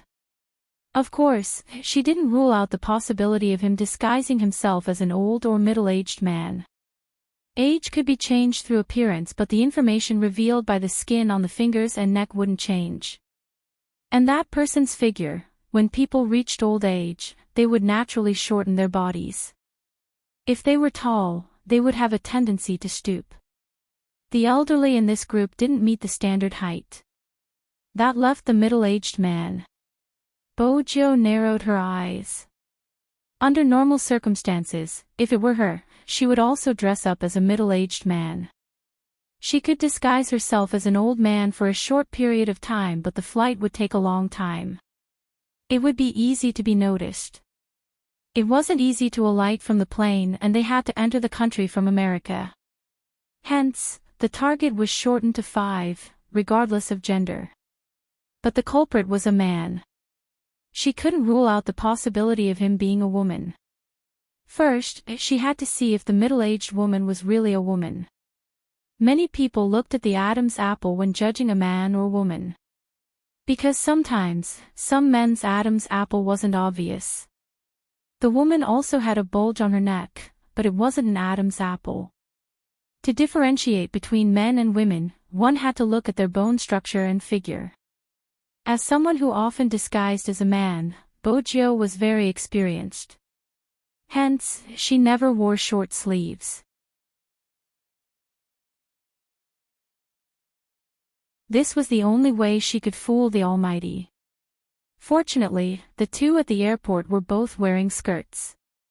From the joints of the arms and some of the forms, the waist and legs collapsed. Women of this age had all given birth before, so one could definitely tell the difference in their pelvis. When Bojo glanced over, she thought that everything was normal. There were only 3 of them left. What made her uncertain were the 2 middle-aged men sitting beside the 2 old men. Whether it was the state of the skin or the body shape, it was impossible to tell who the problem was. This was beyond her ability to discern.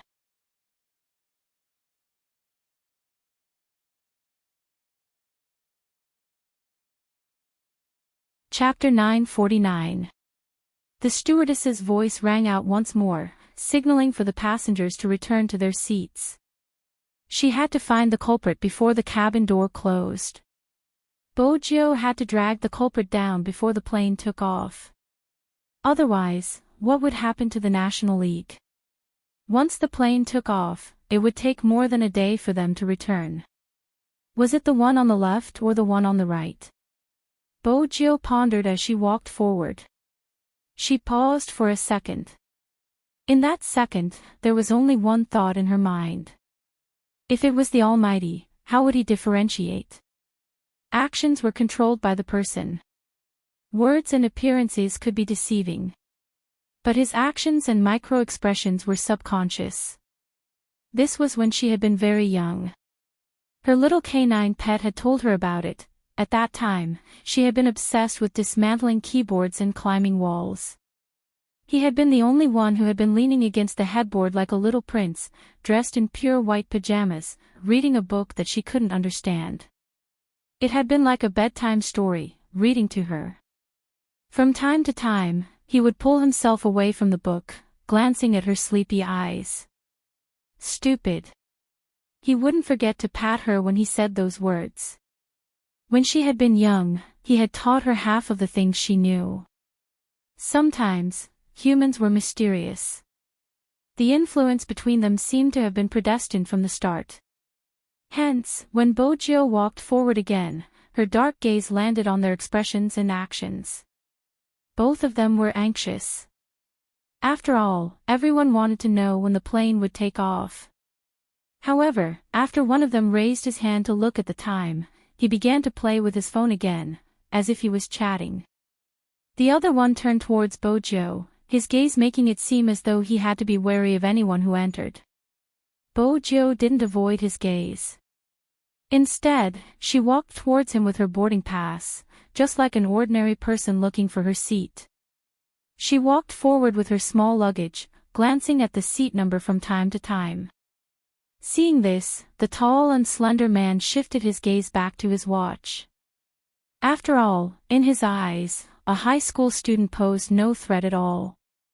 Moreover, the last person who came up was carrying a suitcase. If they were really here to capture him, they wouldn't take anything with them. The tall and slender man thought of the usual Interpol methods. But he wasn't aware of it. The young man in front of him was most familiar with how criminals thought. If she was the one escaping, she would also pay attention to the last person to enter the plane, and she would also observe who didn't take their luggage. Therefore, before entering the plane, the first thing she did was to grab a small suitcase. There was nothing in the suitcase, but she dragged it along to complete a layer of disguise. Bojo placed the suitcase down. She seemed to have found her position, but she wasn't sure. She glanced back and forth. At this moment, the tall and slender man was even less concerned. Listening to the countdown of the last minute, he flipped open the newspaper and was about to enjoy the moment of takeoff. The young man bent down, his silver hair faintly peeking out where his eyes were. The side of his face was as fair as jade, clean and handsome. "Sir, you seem to be sitting in the wrong seat. F12D, is this the right seat?" Bojo handed the boarding pass over. The tall and slender put down the newspaper and said in a normal voice, "This is my seat. Your seat is behind me." "Really?" The youngster laughed, a sinister aura in her voice. "I don't think your seat should be here, it should be in prison." With that, the tall and slender man's expression changed. He held on to the old man beside him, wanting to use him as a hostage. But in that instant, there was a loud crack. His wrists, which were holding on to the newspaper, were locked together. The young man's movements were extremely fast. In the time it took for a spark to fly off a flint, he directly pressed his entire head onto the small table. There was a loud bang. The tall and slender man was still in a state of shock. That was when he realized that the youngster wasn't holding a boarding pass, it was a piece of white paper. The old man beside him was the first to react, exclaiming in shock. The air stewardesses were even more eager to rush over to them. But before they could move, a tall and slender figure appeared in front of the cabin door. A tall and slender figure appeared in front of the cabin door. It was Chinamo. He had been in the tunnel all along, waiting for this sound. No matter who went in, he could remain calm and unhurried. But when it was that guy, Chinamo had to admit that he had been slightly worried. He had been worried that there might be something he hadn't predicted. He had been worried that the criminal might have a weapon. But from the looks of it, the operation was going smoothly. With such a person appearing in front of the cabin, the air stewardesses would definitely cover their mouths instinctively. Police case. Chinamo had already taken Director Huang's identification. He raised his right hand, releasing his aura. "Everyone, please remain seated. Can I trouble the people in the middle to move aside so my men can bring him out?" With such a sudden turn of events, everyone's first reaction would be to stand up and watch. But after Chinamo finished speaking, 6 to 7 special police officers appeared behind him. No one dared to move. The old couple who were closest to Bojo were in a state of shock. Bojo seemed to have noticed them. After knocking them out, she lifted them up forcefully. She didn't stay any longer. The tall and slender man was held down by two special police officers as he walked towards the cabin entrance. When he caught sight of Chin Mo, his dazed mind snapped back to reality. He turned around abruptly and looked at the young man from before. Silver hair, black eyes, and an eye-catching face.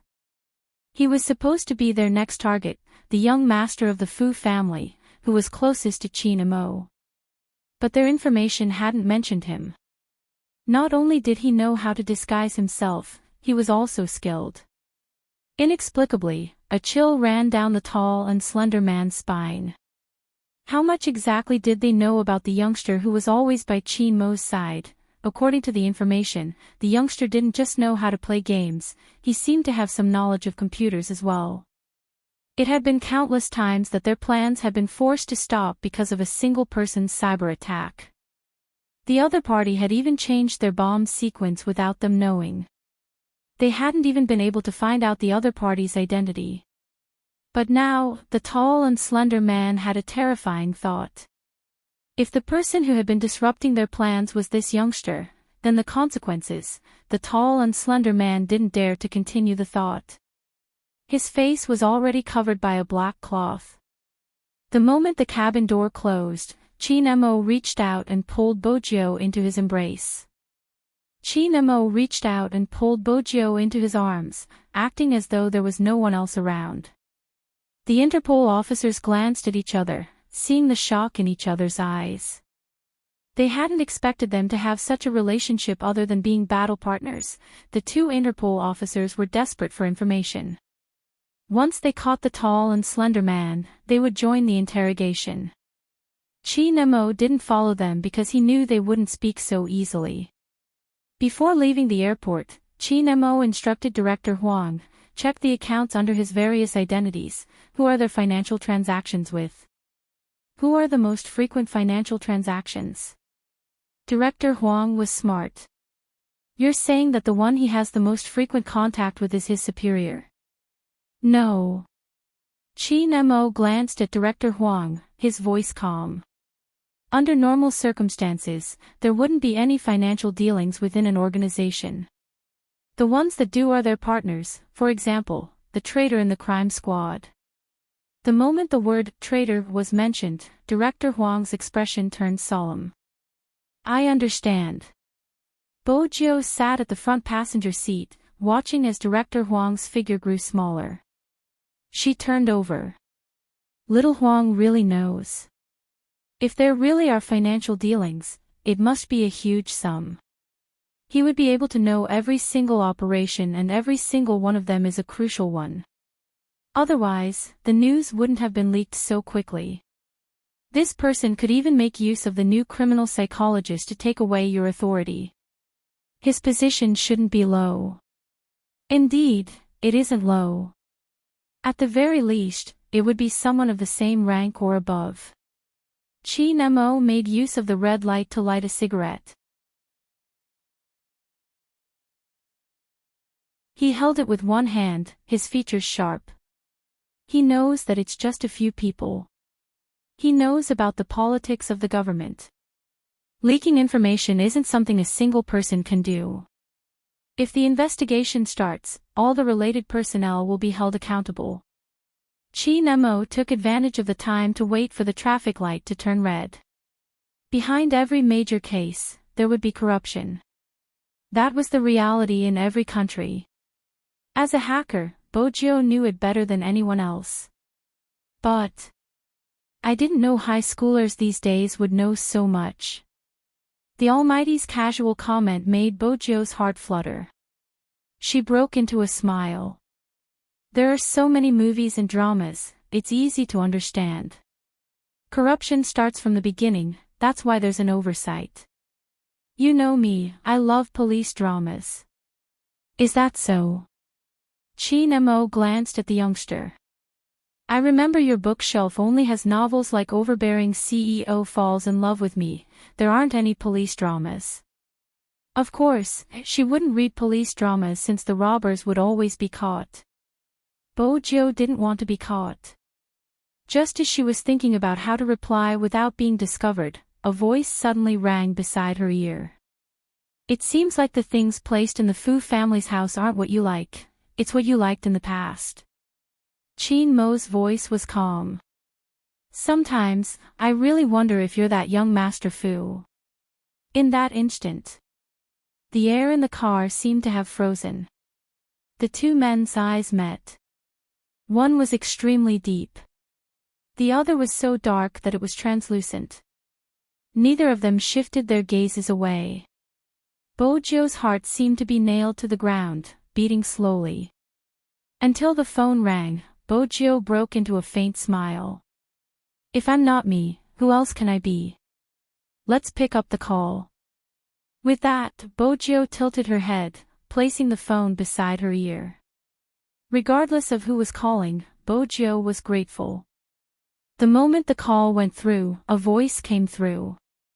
Little Spade, where are you? I'm at your door, hurry over.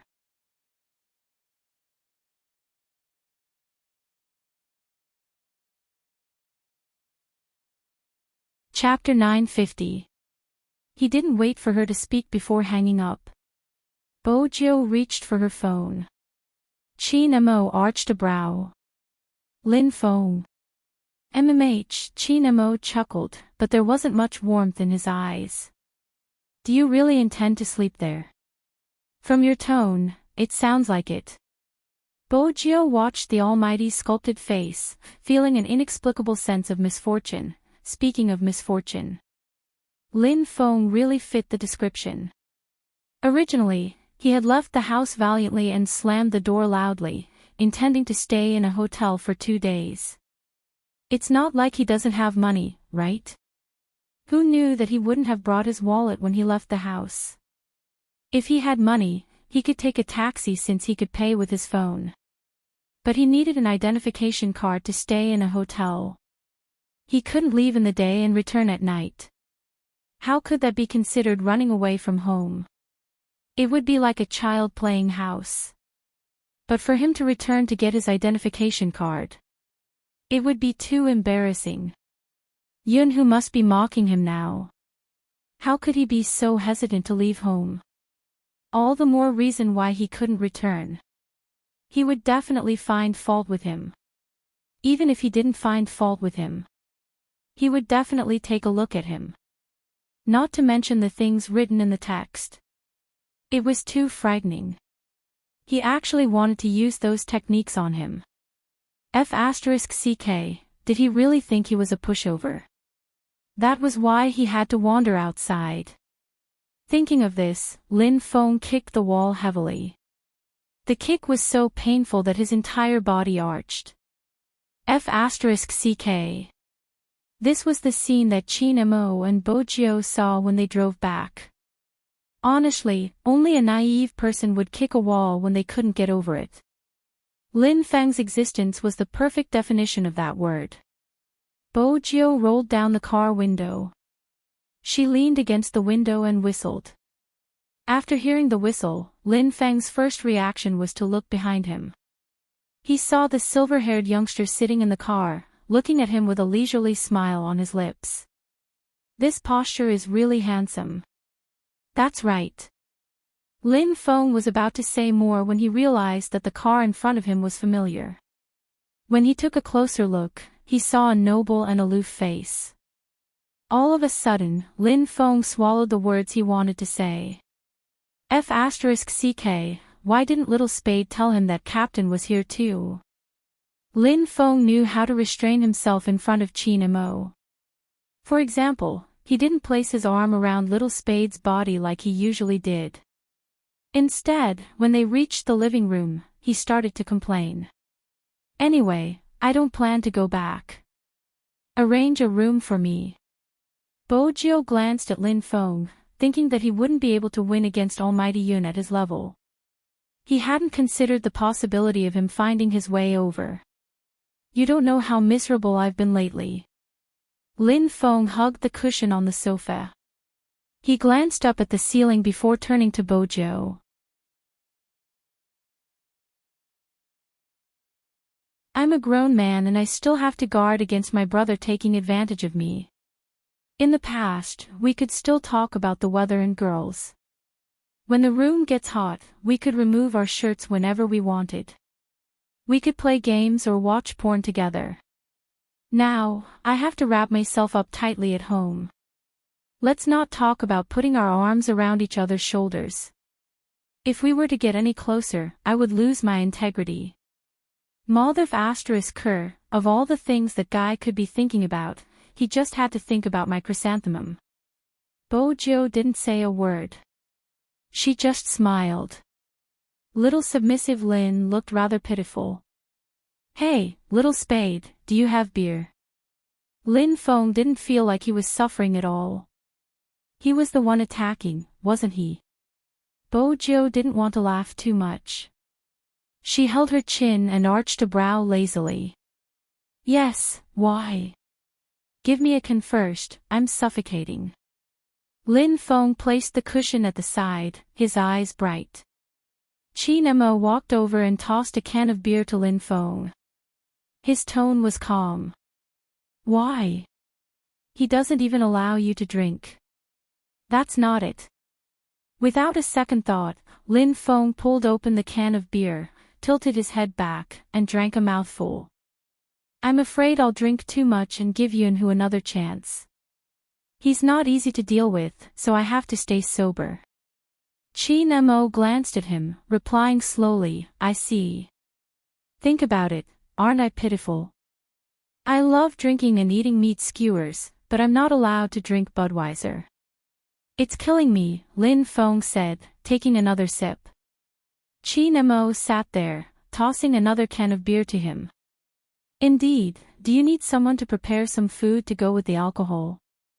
Lin Feng had never seen his captain so caring. Was it because of Little Spade? TSK. That was why people in love. It was unbelievable. But such a huge change in his captain was rather frightening. Lin Feng caressed his arm. It wasn't much, he just wanted to eat and drink to his heart's content. Everything else wasn't important to him. Chen Xiaodong stood at the side, confused. That wasn't it. What exactly did he hear? Almighty Yun had been thinking about Almighty Lin and he was so blatant about it. In the past, he had always thought that the rumors on the internet were lies. After all, he knew that when people interacted with their brothers, they would naturally put their arms around each other's shoulders. He didn't understand what the girls were screaming about. Weren't Almighty Yun and Almighty Lin normal? Why did they suddenly become abnormal? No, that wasn't right. Why were there suddenly gay men around him? Young master was gay, Almighty Qin had been turned gay by his young master and now, Almighty Lin and Almighty Yun were at such a stage, it could be said that as a straight man, he was under a lot of pressure when there were gays around him. It was better to call Madam and ask her to continue shopping with movie Queenin. It was too dangerous at home. Chen Xiaodong was afraid that Honghua wouldn't be able to take it. It was fine that young master was gay but there were so many of his kind around him. After placing the dishes on the table, Chen Xiaodong went to do his own things.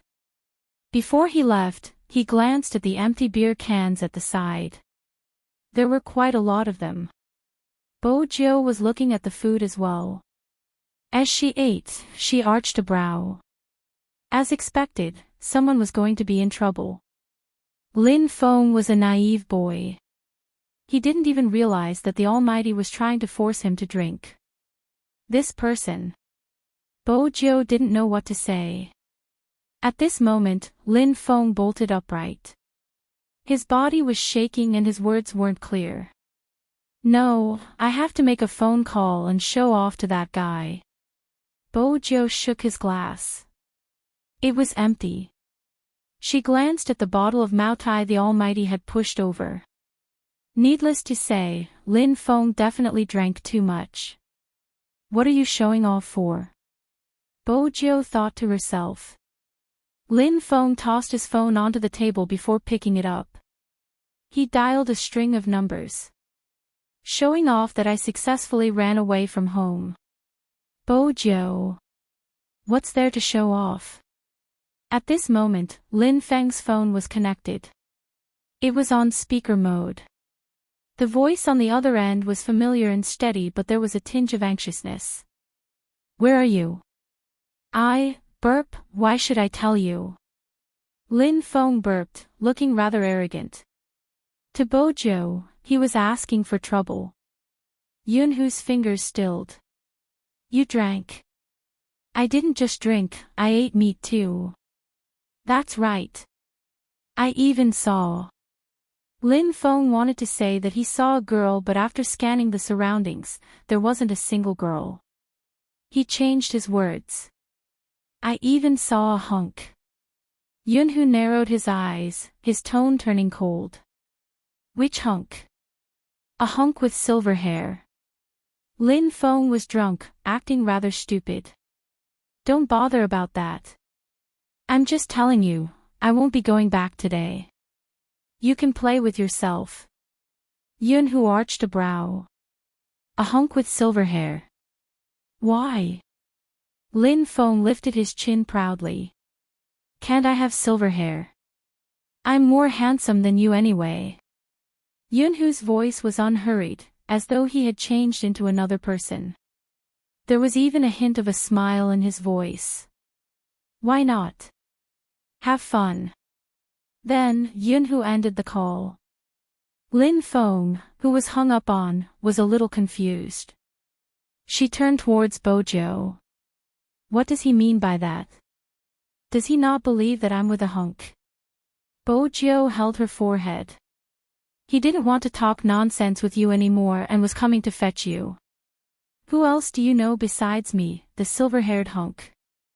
Bojo wouldn't say that out loud. Lin Feng, the naive fool, had no chance of being saved. At this stage, Qin Mo shook the wine glass in his hand. Even Qin Mo shook the wine glass in his hand, his voice indifferent. It seems like I saved a phone call. That was right. The Almighty had wanted to get Lin Feng drunk because he had a plan. But who would have expected Lin Feng to be so careless? What was this?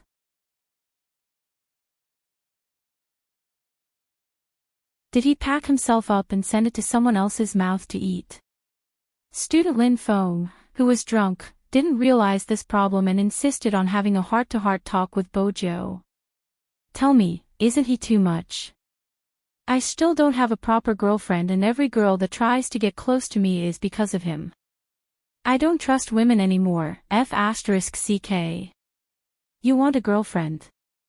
Bojo had always believed that relationships shouldn't be forced. If Lin Feng really wanted a girlfriend, she had to make him stay. Lin Feng shook his head. That isn't the main point. If that isn't the main point, then what is? Bojo arched a brow. Lin Feng took another sip of beer, his expression serious. Do I look like a bottom? Aren't those texts supposed to put me on the top? So you're conflicted about the top? Bojo's lips twitched. Lin Feng waved his hands. That's not it, I can't explain it clearly. I just don't like being controlled, I don't care when he goes out to eat with other girls. Bojo. Was this the time to complain? Senior Lin, you're getting more and more gay. Where's the beer? Lin Feng's beautiful eyes narrowed. Give me another bottle, I have to get drunk with Little Spade today. Little Spade, you can tell me what you are unhappy with, Captain. Don't worry, I will never tell Captain, it will be a secret between us forever. Lin Feng's beautiful eyes narrowed. Fine. He was so drunk that he didn't even know the Almighty was there. Bojo was really worried about a certain someone tonight. To be honest, I really didn't think that Captain would actually be pursued by you. I always thought that the girl he kissed at the ball was his true love.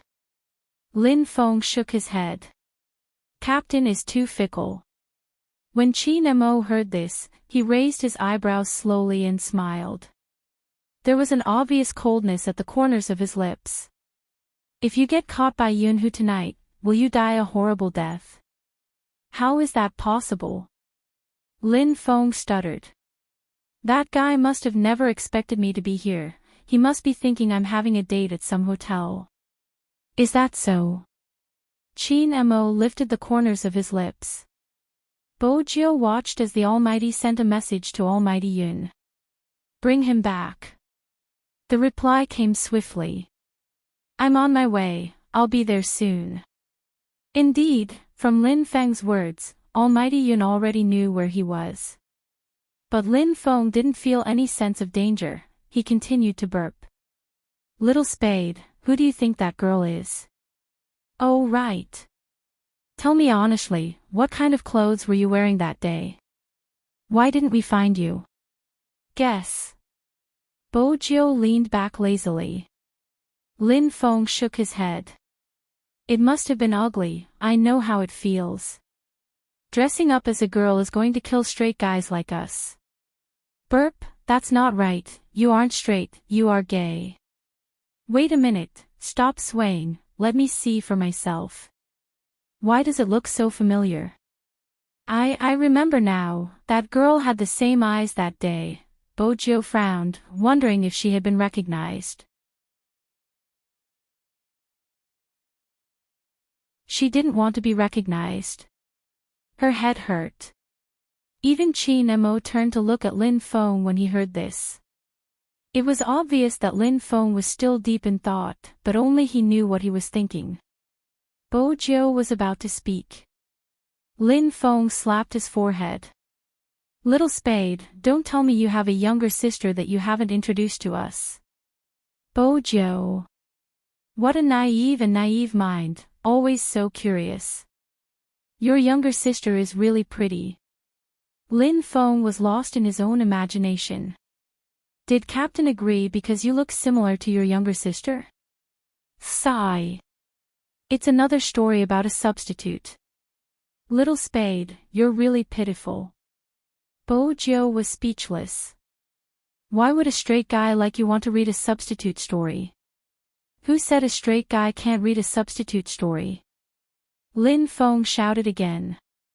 I like it. When Qin Mo heard this, he lost his patience. He sent a few more words. Where are you? Very quickly, 2 words appeared on the screen. Entrance. After Qin Mo finished reading, he stood up without a change in expression.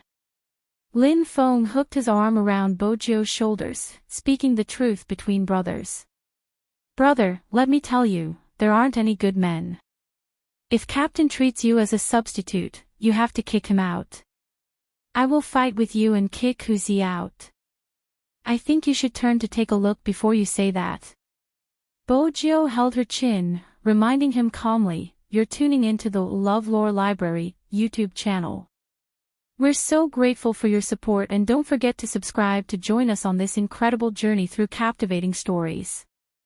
Your generosity through donations truly makes a world of difference, as it's the primary source of revenue that allows me to expand and enhance this channel for you. Thank you from the bottom of my heart for being a part of this adventure.